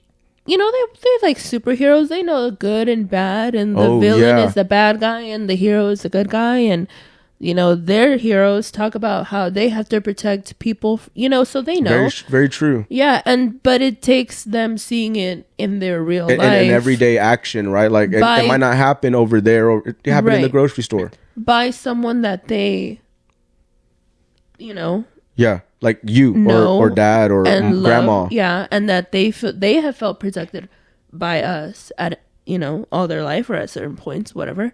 So I think it's really important for them to see it. That's true, because like I want to change the narrative and how we raise young men, but like when it comes to those things, like where does that begin? But it simply is like, hey, you want to show ladies how to open the door? Well, then dad, open the door for her a couple of times so he can see what that looks like. But in the mom's perspective, they like you treat them how to treat women by being a woman in front of them. Like my sons have known all about my period since they were little. We used to call it the mommy diaper. If I needed him to go to the other restroom and give me my mommy diaper, he would go and bring me my pad. And it'd be all in dandy. My third one, he's very attached to me. My other two could give a fuck. But my third one, he's very attached to me. So when I say, "Oh, I'm about to start my period," I'm sorry. I'll apologize because obviously my temper's short with everyone, and so I'll even apologize. I'm sorry, Mommy's about to start her period. I'm cramping right now. They know what cramps are. Right. My third one will bring me my. What's it called? My pad, my warm pad. Yeah, your heating pad. My heating pad. he'll set me up and I'm chilling for like, my oldest will stay with the youngest. And those are like, the greatest thing. Like, yes, it's a we've created our own community, like where we all watch out for each other. And I mean, okay, and like I know this is a little. But they know about they know they know they know what PMS means. Yep. They know that I'm bleeding. Yep. And they know that it's painful. I mean, in our household, they know that I want chocolate. They know the things, right? My oldest has a phone. He'll text my husband and be like, "Hey, can you bring mom ice cream? She just started her period." Awesome. Yeah, bro. It takes a community to raise mom. Yeah. but like in our household already, I buy tampon or I buy pads by the boxes now because that's crazy. They've started, or the oldest has started. Maybe we don't say that on. I mean, maybe you edit. Well, that. I mean, just because like the point. It's your real life. It's real life, and it's relevant to what we're talking about because like I was raised with 3 sisters. I never saw a thing. I never I knew they were on their cycles, but like I would never see a dirty trash can, and I love that. I'm teaching, and my wife's the same way, and we teach our kids the same things and stuff like that, right? But then, this is a little. I'm gonna say it so like because it's one of those things that it's weird because why are we not teaching it? So 16 years old, and there was something that came up that it bothered him to see them in his restroom. So all of the things are in one restroom. And we're like, you like girls, right? It's like, well, yeah. Like, girls do those things, bro. But the failure is in his mother, because his mom was like, that bothers you. Okay, let me move them. So what about when you have a wife? Yeah. What about when you're dating and you're like, yeah, bro, like you're just gonna ignore the fact that those happens? Now, I love the fact that my ladies in my life have always been clean and like, I know you're on your cycle. I'll bring you your pads. I'll go buy them. That's no problem for me where people were embarrassed, but I appreciate the not seeing of the stuff. But like, that doesn't mean that like I open the box and like, oh, that's scary. A box of tampons or a box of pads. Like, it's scary. But like, I don't understand where the teaching point is that is like, if you're raising your boys like that, I'm raising my girls like that. Like, why does this situation have to be so? Oh, well, he's freaked out by them. Like, but what about when he starts dating girls? Like, yeah, he's not. It's just a weird thing for me because I just my older sister. Well, this goes back to like being honest with kids. And it's kind of, and I feel like like maybe his mom wasn't honest with him. It's kind of like, so then what are you? Yeah, like what are you hiding him from? Why are you hiding that? Like that's weird. It's life. You kind of do them a disservice. And I feel like I'm trying to teach lessons, and there are certain things because like it's a little off topic, but like things that have gone on in her life and the way that they've gotten to where they've gotten, she needs to protect him from certain things, but like that's not protecting, that's miseducating. That's misinformation. And I find probably also needs somebody in her life that, because my husband is there if I have, because he's not there physically, he works a lot, but he's there if I have questions. Maybe she didn't have anyone to ask questions to, and she didn't know. Maybe I don't know. I don't know. That could be a thing. That's a good point. I hadn't thought about it. But because like I mean, yeah, sure, you could Google it, but I mean everything, but like everything else that we Google on our phones and stuff like that, like we're gonna ignore a box. I just feel like because too nowadays, like you ever worked in like a restaurant industry or anything like that? Cleaning the women's restroom, no one ever wants to do it because like it's the dirtiest for whatever reason. Like the women can be dirty, like 100%, right, but like so like it's really what I was getting to is like in like that aspect, like teaching like mom this and mom's on her cycle, and like in my case, like, hey, your sisters they need some time this week because I assume they'll all be on the same cycle because that's crazy, bro. My wife and Christina, really, her stepdaughter are on the same cycle. Yeah, that's crazy. And I think by nature, baby mama is too, or they're like days apart, which is, it's cool because I know like, cool, we're all going, buddy, we're going fishing this weekend every week, like every month. But no, like just to teach them because like the world that like we're talking about right now, it's very blending, right? Men, women, very blending, and that's cool. But like to hide certain things or teach guys that like, oh, we just don't look at those things. Like in this day and age, that's a disservice, I feel. And like, yeah, and then like what I just feel way it's about 2024. Like, what are we doing here? Like, there are more women than men. Period. Like on the face of the planet. I think, like why wouldn't you want your kid to know? I don't know. I don't know. It's weird. To me, like, it's weird. It's weird that you don't want your kid to know these. But I love things. that you don't have daughters or like immediate girls in your life, but you're trying to teach them everything as much as you can about it because you're the only example of it, and that's my whole point. I think that's with boys. That's the mom. Well, not just obviously there's things that they have to learn about their father or about being men from their father. Yeah, but that's where we've failed. What do you mean? Where, like, I think we failed in not being open and honest with our kids as women. Oh, because for whatever. If they don't grow up knowing that women require certain things, they're not going to know that when they have women.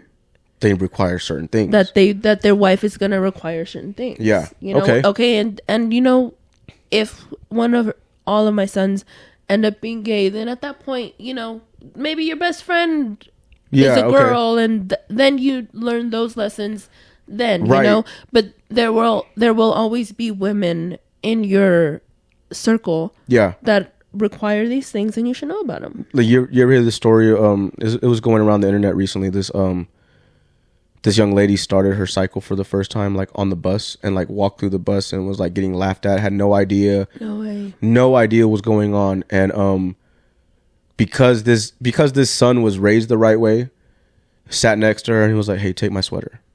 Like, we'll figure this out when we get to school, but take my sweater." Like this, and like protected her the whole time and was like, "Hey guys, like y'all need to stop. Like this is being a good gentleman." He had like 3 or 4 older sisters. Mom had taught or something like that, but like mom has like been in the light, like taught him like what you're doing, and like that's awesome. If the women in your life aren't teaching the boys, they're getting their information from their friends, who their friends might not have a woman in their life, or their moms aren't teaching them, or they don't have sisters, or whatever the fuck.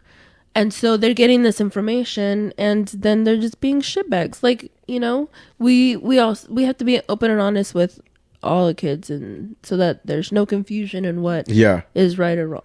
Yeah, no, but I love that. I love that you like, because you don't have to. You could definitely be like, I'm the only girl, and like this is mommy's restroom. Because I know people like that as well, or like these are mommy's things, and where like, they don't want to cross that boundary, and it's like because they feel that they don't have to. I don't have any other girls in the house. I don't have to. But that's how you do it, guys. Like when you're asking like me, like how do you bring those things to light? Just what would you want your daughters to know in this aspect, or moms, what do you want your sons to know about how to treat you better, essentially, right? Because what if you weren't treated the way you wanted to be treated? So like teach your son not to be like overly like your person, right? But like, hey, because that's weird too. Don't fucking do that shit. Yeah, don't teach your son to be like your missing piece, because that shit is awkward. But teach them like, hey, this didn't happen, but these are the ways but like not necessarily to cater to you, but to cater to women, essentially, like their boundaries and stuff like that. Because I think it's awesome that you're able to, that you are this way, and you do have daughters and they have their boundaries now too. And it's something the jazz, they know what to look for in men. Because especially like being me, the wife knows, and it's no secret. Like I was very promiscuous in high school, and I got around, and it is what it is. But with that, I tell them like, girls, like this is what it is because of this, and they're like, how do you know? If I wasn't that guy, I knew that guy. Yeah. Like, but also like I treated women differently than those other people. But like, the wife told me not too long ago, she's like, I love that you see both sides where most men don't. Like I naturally ask those questions because I want to know. Other men might ask a certain question because they were told to, but don't like the answer to it. Like sometimes it might hurt me, but I'll be like, no, but I appreciate that perspective because I asked you. I didn't know. Yeah. I didn't know. That was great. Another thing I guess I want to transition to, you were talking about at the beginning that you guys didn't get to see your oldest son for 8 years because, obviously John was 14, but I don't really know what happened when John had baby and like when she had baby. Are y'all good now? Everything? So, and then I was thinking this too, like I'm actually really jealous of you and your baby mama. I don't know what that's what you call. What you said. So, and your wife, and how like all, because I know you guys, and I know I know baby mama. Her and I were friends for a long time. Yeah, like both of my women separately. Yes, and so Not to say both of my women. That felt so well, like. Yeah, that's kind of was kind of. Gross. I'm sorry. That felt gross saying. I didn't mean it like that. Technically, it's both mother of your children. Ladies of my direct life. Right. Yes. And we've never had that, to be honest. Like, why was the gap so big? I guess first off, yeah. So, okay, so their story on its own is crazy. So yes, my husband became a father for the first time at 14. Mm-hmm. And they were together up until I think he turned 17. They weren't together. They were on and off. And I don't want to. Yeah, they were trying to make it work, but then they would break up and they get back together. And I don't want to go into the specifics of their stuff. But when I came in the picture, he hadn't been seeing his son. Like, he hadn't seen his son, I think, for a year or two. I'm not sure. I think a year before I even came in the picture. Okay. And that's, again, their own story. He was 18 and I was 16 when him and I met and we started dating. And I knew that he had a kid. Awesome. But while I knew that he had a kid, I also knew that I was 16 years old. Right. And I could give a fuck about anything else. Right. That's the Adriana I knew. Yeah. Listen, I'm not trying to be a step. I don't care about your personal life. We're dating. We're children. Yeah. We're children. Thanks for being honest with me. Yeah. I appreciate that. You handle your business and I want nothing to do with it because, again, we are children. Right. I was 16. You're living life. And we're dating. Yeah. We're not getting married. I don't need to know the inner workings of anything else, right? Yeah. And so I didn't care. And it wasn't your business. I didn't care to ask. It wasn't my business. I didn't want to get in her life. I didn't want to be a part of that storyline. For sure. Respect her space. I never wanted to ask about any of that stuff. And so, we got back together when I was 18 because we had broken up for a time. Like I said, I was dating other people. And so then we got back together. And then at that point, I was 18 and he was already like living life. And at that point, I had also already finished with high school. And so we were together. Like, we were a couple. We were together. And then we got pregnant. And at that point, it was when I was like, wait. Oh. You have another kid somewhere else. What's up with me? Are you going to do the same shit to me? Of course. And it's just, and gentlemen, if you feel a certain type of way because she asked you like that, look at yourself. Like why? Like, and it's a genuine, honest question at 20 years old, 19 and 22. Like, it's a genuine question to be like, hold on, but also he was 14. Yeah. So there are just certain demographics we have to take into account here. Right. And again, other forces in their storyline that also came into play for them. Yeah. So it was, they were kids. They were 14 and 15. I think she was 15. I think that's what you said. Yeah. She was older. Yeah, she was a little older. But again, like, they're children. Yeah. These are kids. A lot of the decisions that had to be made weren't theirs because they're children. So their parents had to make a lot of the decisions for them. So their story is, theirs. But when it came to me, I was like, okay, so what do I know about this guy? Okay, I've known him since I was 16. I'm 18 at the time. 19 when I got pregnant. I know that he's treated me well throughout this whole time. Right. We've had fights, but never anything crazy. I know he gets along with his mom. I know him at this point. He's a good guy. But it's just literally an evaluation process that you had to sit there and do. Yeah. Because your life is changing now. Because at that point, my friends were telling me to get an abortion. And I was contemplating an abortion. Like, I was like, damn, I'm 19. And to be honest, I should have gotten that abortion. You think so? 100%. Why? Because I was that's hard to say, but like, yeah, because I was nowhere near ready to face the issues that I was gonna face, and I made a lot of terrible decisions for not just me, for my son, for my husband, for my mom, for my brother. Like, when things happen, it's not just you that gets affected, and like, it wasn't crazy. We all got through it, but there was no need. It could have been. It could have been a little easier. Yeah, the person that I focus though on when I say that is my son, because again, he didn't deserve it. He came into the world, and he was just along for the ride. Yeah. And what I was young, I still shouldn't have done that. No one deserves to go through something that they don't themselves put like they say, like, I wouldn't ask you to do something I wouldn't do myself. Exactly. Right. Same concept. Yeah. And so, but life, whatever. And then I got pregnant with my second son. Okay. And I had let it go a little bit because I was checking to see how he was during my pregnancy, during my postpartum. Yeah. During his first year of life. Like, you're talking about husband, John. My husband, yeah, John. Seeing how he reacts to things. I was just is going he scared? along. Is he here? Yeah.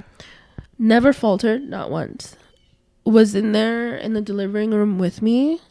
All of my experiences in pregnancy, all of my experiences in the delivery room have been magical. Like, very nice. Yeah, like to the point where, like, they would, because they bring food at certain times, lunch and dinner, and John would open up my, like, I couldn't touch my plate because he was opening up my tray and my fork and my, like, the milk. Like, he wanted to do that. He was catering to me. And so that's the thing too, is you can have your experience with one person and another person can come and experience a completely different thing with that same person. Yeah. You're always the villain in somebody's story. That's very true. And I know I've had my villainhood in other people's stories. Yeah. But in my experience, what I was going through with him, it was perfect. It was great. It was a partnership. It was a marriage. Our parenthood was great. Like, obviously we had fights. Everybody does. And if you say you don't, you're lying. But responsible with, like, I was just checking everything off and I was like, why, like, what happened? Like, why? Why with me like this and why with her like that? Why did y'all's storyline go that way and why is our storyline going this way? What did you do? And then at that point, I went crazy. Why? You just had to know? I had to know. I couldn't put it to rest. Like, and we're too involved at this point. It's not going away. Right. 2 kids now by this person. Yeah. And he has 3. He has 3 total. So, like, my sons don't know their older brother. Their older brother wasn't in the room when, like, I don't have pictures of little John with my 2 oldest sons. It's devastating, Yeah. There's those things that we look back now, like, I wish I would have had it. Right. Like, and it, more so for my husband, like, obviously, like, to have those moments with his boys. Yeah. And my oldest 3 have, like, the best relationship now, but we will never be able to show them photos of them together because it never happened because of whatever, right? But so then, so how the conversation come up, like, hey, we need to see little John now, like, so how can we make that happen? That became an issue in itself because I was opening up, I think, wounds for him that he had not dealt with. As guys, we just put it to the side and we just don't want to make that turn. We don't want to look at that stuff because of the decisions that his parents made for him. He now has to go through, these reaching things. Out and right, but even these awkward conversations because he was in his oldest son's life up until I think he was 2 or 3 years old. Oh, okay. And then a lot of things happened in between that made it to where it wasn't possible for him to be there.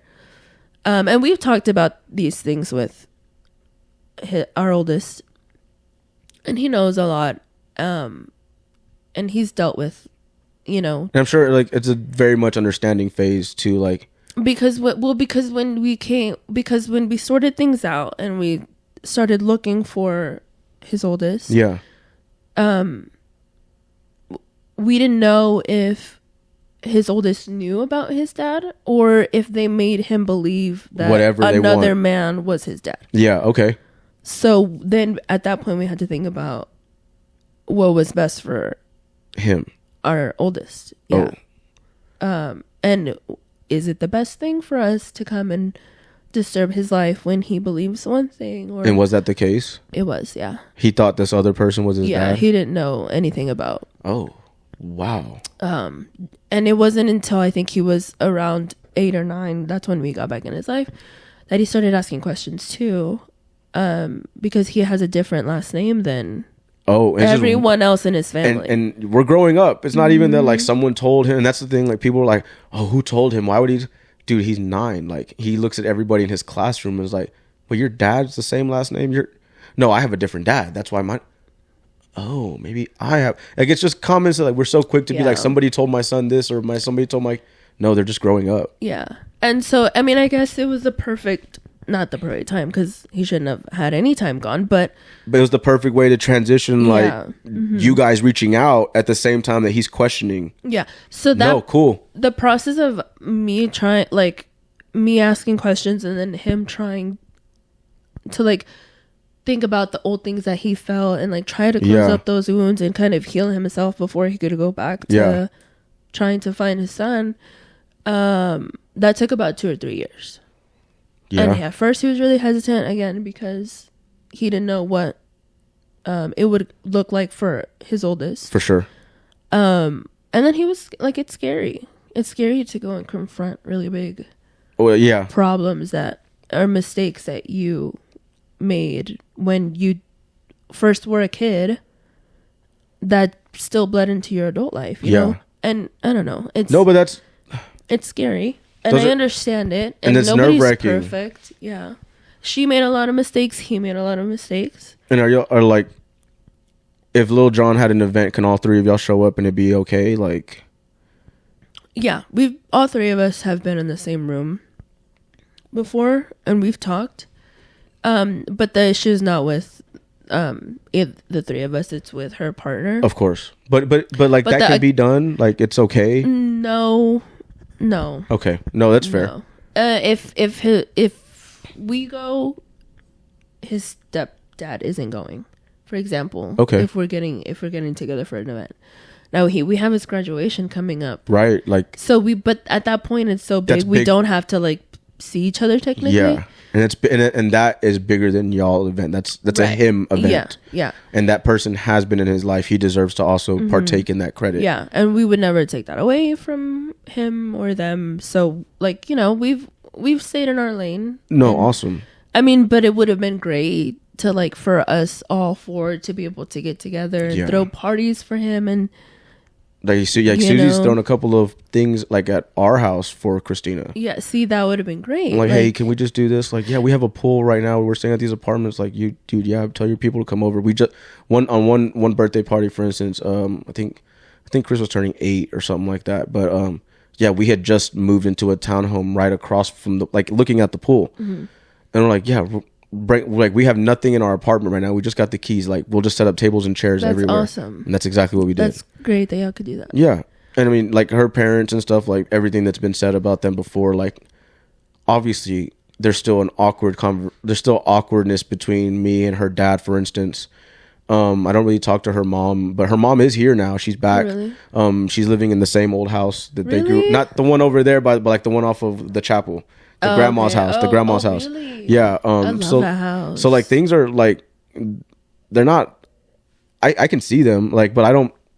I just deal with them. Like, I feel like I'm at a better place talking to her than her parents, but I still feel like they look at me a little. I mean, obviously, like, yeah. But I'm just like, whatever. It's whatever. Like, I handle my business. So you're there for the kid. Yeah, I handle my business. Like, you can, like, thanks for being here. I'll tell them, like, thanks for being here. Like, I know you don't have to be, but thank you. And they're like, yeah, no problem. Like, yeah, and it's cordial and it's fine. And it's cordial because it's not about us. Yeah, it's about the littles. See, that's awesome. I wish we could all be like that. I just try to think differently. I don't know where that comes from, to be honest. I think you're a sensible human being. I just want everybody to love. Like, I really think that that's everybody's purpose on life, is to find love. And, like, if you're just getting in my way of my happiness and my love, then, like, bro, like, yeah, I'm sorry you feel that way, but, like, you should probably go find it yourself. Yeah. And so at the end of the day, like, the love for my kid, like, that's all what it's about. Like, all of these people love her. I'm not gonna stand in the way. I am an ass if I stand in the way. 100%. So why would I do that? And that's what they did. I'm not gonna do what they did to me, to them. That's just not who I am. I'm not that kind of person. So that's, I don't know. I just try to think, like, what's the best. Who do they want here? That's what I'll be like. Who do you want here? And there have been times where they're like, we don't care if your mom doesn't come. And I'll be like, cool. I don't care either. As long as you say that, though, like, it's who you want here, not me. Yeah. See, that's awesome. I have a friend that her daughter is having her 15 this year, and soon in February. And dude, like her and her baby daddy can't be in the same room together. Not because of her, she's like over it, you know. Yeah. But it's him. Like their daughter invited him to because he has nothing to do with the 15. He said no, he's not going. That's your loss. 15. That's your loss, but that's your loss. Like your pride, your ego has like a whole role in the 15 that he's supposed to. Yeah, do. There's a whole thing, and your daughter asked you specifically. Not even your daughter asked you. Yeah, you're a chump, bro. You're a chump. Scum. I don't care how much money you have. I don't care how many girls you sleep with or drugs or jewelry. I don't care, bro. Like, you can't be there for the one person you created. A bum. Bro, bum. If I was Rudy, I would say some other words right now. But I'm trying to keep this podcast kind of like PG friendly cussing. Did he? Ooh, I think he did say something. I didn't edit it out. It's okay. Two ways. It would be wrong if we edited it out. True. But you know, like that's great. But. So everything's good with Lil Jon because I heard them talk last time and dude, that's funny. Him talking to his son. They're 14 years apart. Like that could just be his older brother. It was funny. Oh my god, they are best friends. They are best friends. I'm glad that's come back for him. Yeah. Because I guess I want to ask, like, all that being said, all the wounds and everything like that. It's not that he didn't want to be there. It's just like it was easier for him not to be there with all the parent problems and so like having to reopen those wounds and like he genuinely loves his son and couldn't be there for him. Yeah. That sucks, bro. That sucks. I don't know, like people like I don't know if it was selfish. I don't know if it this is the thing. For a long time, he was used to not talking about it.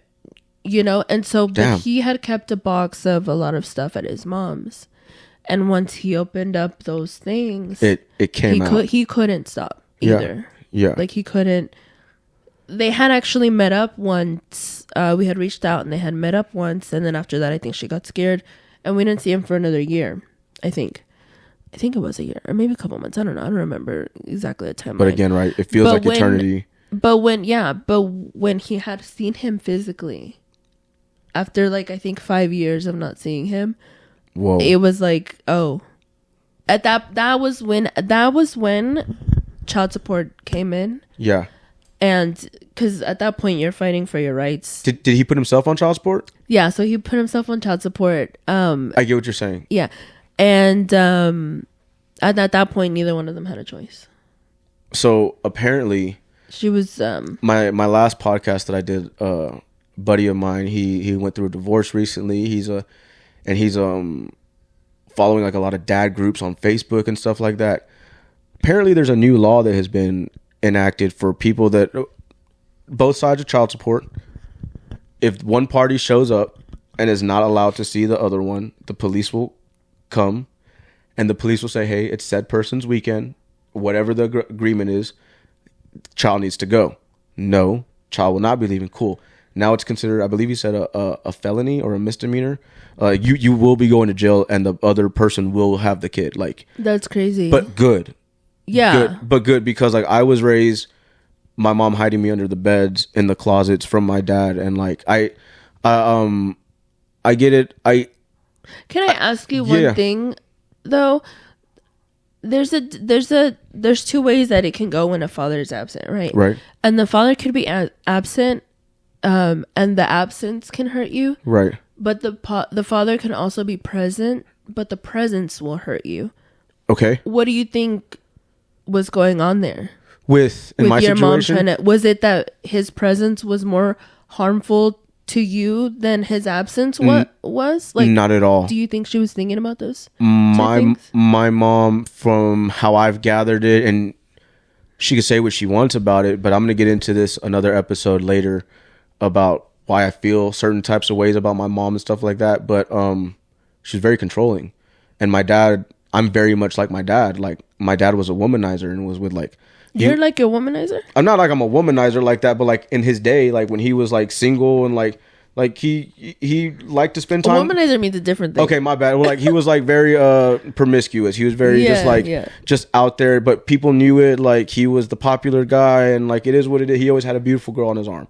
Cool. Like the same thing, you know me, like I always hung out with like beautiful girls, and like so the apple don't fall far from the tree.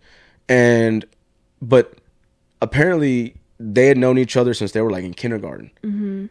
And I think a hookup went awry at a club one night. and out comes me, but she wanted him to herself. And so I was the bargaining chip in the middle of it for at least 18 years. At least. We'll get into that later. But so like with that being said, like there would be times where before they got pregnant with you. Uh-huh. But they weren't dating. As far as I know. Uh-huh. And as far as I know now, yeah, he tried. Like he really tried to be there, but like my grandma and my family and stuff were like, well, if you're not gonna marry her, like all of this Catholicism and all that stuff, they just tried to be real righteous about things. Like when my family, so they wanted her to, but my family's not like that, so it's a little weird. Her to be, well, and I think she wanted that too. Yeah, but my dad was like, no, bro, like I'm gonna step up to the plate, but that's not what it is. I'm gonna take care of my kid, but yeah. And I remember him knocking on the door, hey, it's my weekend. Oh, he's not here right now. Well, where is he? And I'm under the bed.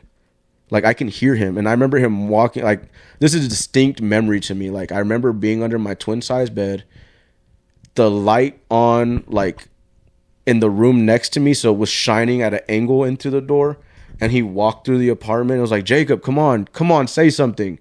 And I didn't say anything. Why? Because that's my mom.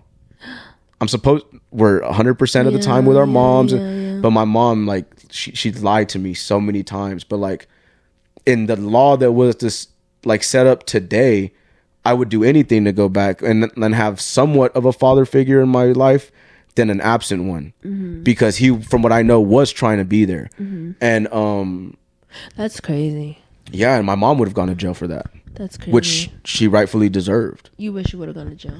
No, did my mom? She went to jail for speeding tickets. Same, girl. So the least you could do is like, well, why'd you go to jail? Because I didn't let my son see his dad. That's whole shit. Sorry. You didn't let your son see your dad? Sorry. Well, because he didn't this and that. Okay, hold on. But you didn't let your son see his dad? That's just that's a different type of cruel, I think. And it's to very this cruel. And to this day, it's one of those things that like I understand. I accept where I am. Mine and my dad's relationship, unfortunately, is completely tarnished. It's completely gone. Like there is no relationship. I completely put a fork into that when we had our last disagreement, and it just sucks because he didn't even get the chance. Yeah, he didn't even get the chance. And knowing him now, or knowing about it now, like dude, yeah, like, my mom was very cynical for those things, and her pride and her selfish like wants got the best of everything. Yeah. But I tell dads all the time, like if you're really serious about being there, put yourself on child support. And now there is a law that will back you. So when you show up with your documentation, or she doesn't let you see your kids or what have you, hey, it's not right, but call the cops. Yeah, but can I also say that child support is not enough, and you should still be like buying your kids shoes and stuff. Dude, one time child support does not equal supporting your child. Thank you. It doesn't. It doesn't. As a person who's been in the system and pays in the system, sorry, Susie, I'm a little behind right now, but it's not enough. But we love an honest king. but like on paper, I'm behind. But like, yo, we were just sick. She was at my house all week. I was just sick. She was at her house all week. She needs something. We stop what we're doing. It's no issue. Like, it's just on paper that child support says I'm behind. But like, if she needs something, she knows like, hey, I can call you. I'll do whatever I gotta do to get that. Like, I do that. 100%. One time, John, he like was making a joke, and I think they were going to Disneyland or something, and he said, "Yeah, they're going to Disneyland on my money." I was like, "You give him not even $500 a month." Who's going to Disneyland on that? But we're not.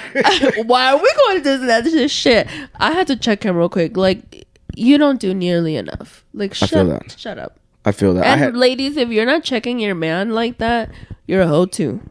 Yeah, because you let us think like hidingness of ourselves. Like, yeah, like no, like the fuck. And I don't. Maybe sometimes ladies maybe sometimes ladies don't realize, but like, you want to teach a man a lesson or a young man a lesson. Like the best way of that is to embarrass them.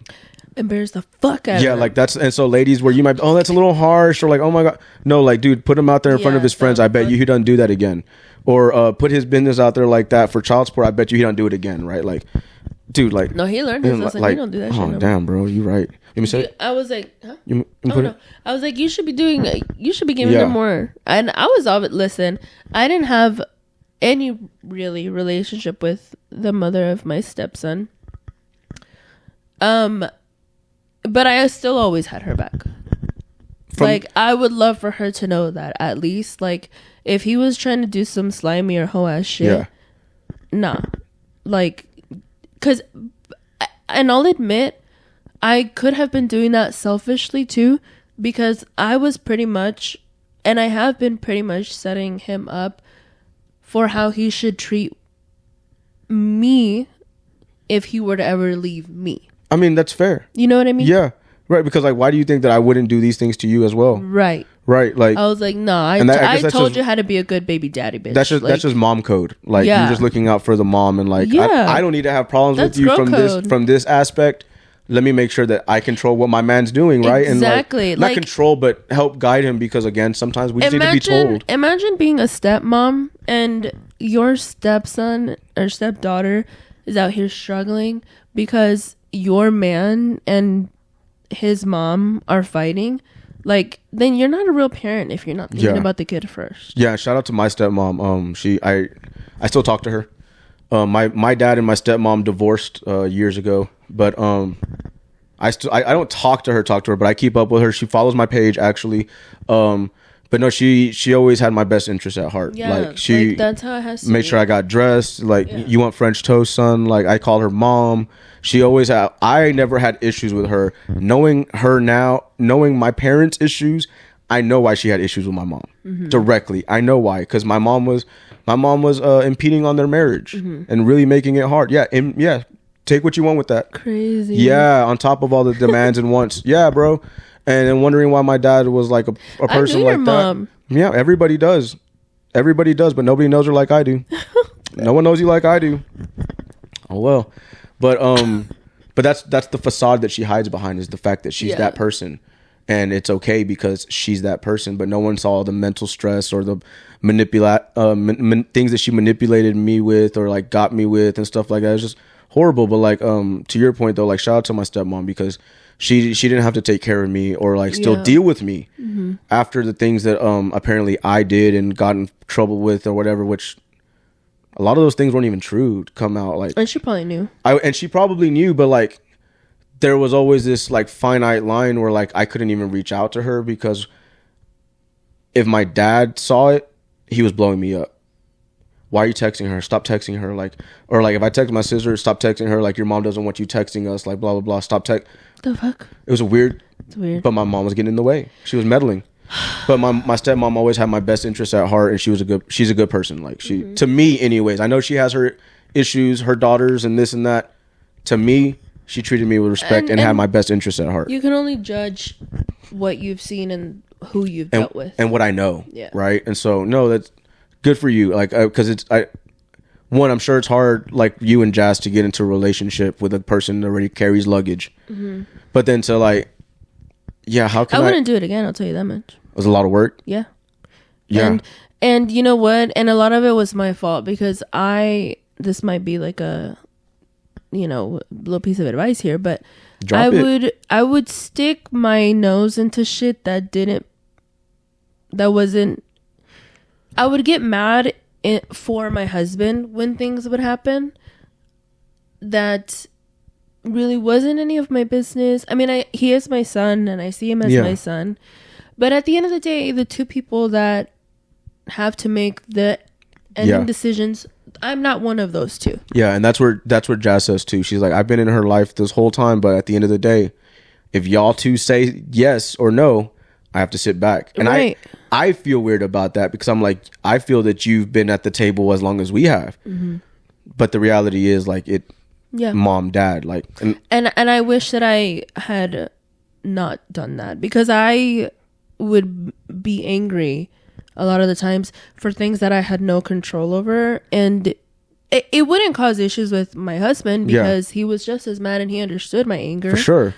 It was just a me thing where I was like, I really didn't need to feel all that. It wasn't really. You could have been there for him in a different light. Yeah, like, and I didn't have to do all that. Yeah, and that's something that like Jazz is teaching me too. Is like, because sometimes I'm that person. Well, you guys still have a long way. Like, we're done with our oldest having to deal with. I mean, we're always gonna have to yeah, like share be there, life but like, experiences. but after this, it's really what he says. He's an adult. Yes. No, for sure. But you guys still have like what, 6 years left? Yeah. Crazy. 5.5. You coming down? So the unfortunate part about that was like, I got a letter recently for my disability, my rating and stuff like that. Just paperwork we get annually.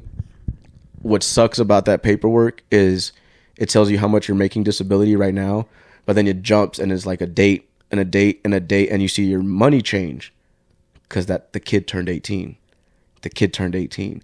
I don't want to put those dates out there for what you see. I told her I don't want her to know those, but like I know those dates. Yeah. And it fucking kills me that I know when my babies are going to be 18. That sucks. Like that I have. The date. I have like the year at the very least. You see it every time. I hate it. because like it really makes me. What year is it? I don't want to ruin it for her. I don't because Jazz does my editing and stuff. So I don't want to ruin it for her. And I told her I was like, I don't want you to see those letters until you have to. Yeah. But it's pretty devastating. Like that, I know when my babies are going to be adults. Yeah, I mean it's gonna happen at 18, and what can we do? My scariest thing is like, oh god, like having them deal with people out in the world. Oh yeah. And then not come to you for help. Like scary. knowing that they're dealing with things on their own. Yeah. And they're too scared to like, God, I would hate for my son to be too scared to come and talk to me about fucking missing a rent payment. That's like, crazy. Like, but real life things because of how they feel or what they've been told or how a man's supposed to handle a situation. So sad. Just good for you. Or like they move out, right? And then you don't know where they are at all times. That's weird, right? Like maybe they'll take their location off and you can't be like, motherfucker. But you're also like, turn that hell back on. But then you're also like, man, he does like those conspiracy videos. He just like doesn't want the government tracking him. And like, I mean, you're bound to have one of those sons. Yeah, true. But like, but like also it's like, he's just being 20. Like, I know. Check in with me, please. Fuck. That's how she is. That's how Mama Beth is. Yeah. She's like, damn it, these boys, just check in with me. And like, but now she's gotten to the point like, fine, you don't want to talk to me?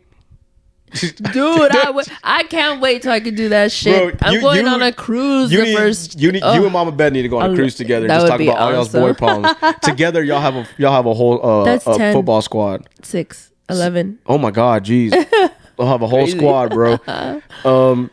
I guess to finalize this up, one thing that I'm asking all the parents on here when we leave and get out of here, especially as an experienced parent, what's a piece of wisdom for moms or dads that you would like to leave on the table? I know to put you on the spot like that, I probably should have messaged you that to have it ready. No, but you're good. Just communicate like with all of you guys, like communicate with your kids together. Talk all the time. Step kids, regular kids, with parents. Step kids, my advice. Oh shit. So, with step, respect their sense of self. Okay. Respect their autonomy. At the end of the day, you are caring for them while you're in your home, but they're not yours. And they're people. They're humans. Yeah. Regardless of what age they are, I guess that can be towards your actual kids, like biological kids, but especially for your stepchildren, they have their own feelings and they're entitled to those feelings. And maybe you can be sad that they feel a certain way, but that's how they feel and they have a right to feel those things. And you need to give them the space to let them do that. Hell yeah. And I just to add on to that too, thinking about it, like, they probably have a lot going on. That kid in particular, having a step parent on both sides, maybe you could love that kid a little bit more. Yeah. Right? Like they might need a little bit more love in that situation. I know obviously not to say you love them more than your own kid, but like definitely don't treat them less than your kid at the very least. Like let them know that there's love there. That there's love. Like, hey, I love you too. Yeah. Because one thing Jazz always says is like, if something ever happened, me and you split up or whatever, she's like, I would think it would be crazy for me not to see Chris. Yeah. And there were times where we separated and like, I would get Chris, but I would take Chris to stay with her and Sam, for the weekend, and I would go check in. But because she needs to be with her sister, and that's her baby too. Like that's her mom. Yeah. And so it'd be devastating to like not be able to show them that extra support, not extra, but just let them know that they're cared for and loved just like anybody else. And they're like, hey, as well, if you need to talk to me, just know if you need a one-on-one moment, an outside perspective, I can come to you with that stuff. Because that's how my stepmom was. That's how my stepdad was as well. He's like, hey, if you ever need to talk something that you think your mom's not gonna like do, and I will give my stepdad that. Like, we did definitely have our guy moments and stuff like that. So but yeah, just make sure don't neglect them more than your children. Like, don't put them like, don't neglect anybody. Yeah, but don't ever tell your, like, that's my father or that's my husband's kid. Like, because as a person that heard that shit hurts. There's a lot of ways that you can step into something that you shouldn't be stepping into. And so try carefully, but let them know that they're loved. And also, I guess I would say, like, speak and wanted and speak with the significant other behind closed doors. And like, hey, when somebody asks me, role play, have those things ready so you're not caught off guard. Like, oh, it's my wife's kid. Like, no, these are our kids. Yeah. It just needs to be that. Get on the same page with that. Just be on the same page, because that should be like, it's awkward. Yeah, that's awkward. And then when the kids hear it, it makes me feel like shit. Yeah, like, yeah. But no, Adri, thank you for being here. Thank you for having me. That was great. I love all the women's perspective, and I'm sure my guys out there and everybody will too. They're probably like, this stupid bitch. No, hell no. They're probably be like, bring her back. Kitchen. We need some. Get back. You smell that? Me either. Get to cooking. But no, this was great. I love, and again, thank you for coming out here. But this has been Adriana and the Cheese Miss. Oh, before we leave out here, can we get a humble, selfless plug? Yes. Where can we find you? Go follow my podcast, Cheese Miss and Menudo podcast on Instagram. We're everywhere. Twitter, YouTube, if you don't know how to spell it, I'll link it. TikTok. We interview local comedians, local artists. We also have another show that we just started where we're talking about pop culture and current events. And we upload every Mondays and Wednesdays. Man, that's a lot of work. YouTube, Spotify. Yeah, dude, bro. It's Apple, insane. everywhere. Find them. They're good. They're blowing up. If you're in Dallas and you want to know, they're blowing it up. This has been the Cheese Miss and Menudos DTF podcast. I'm just piggybacking. I will see you guys shortly. Thank you for being here, and everybody stay safe. Love you guys. Bye.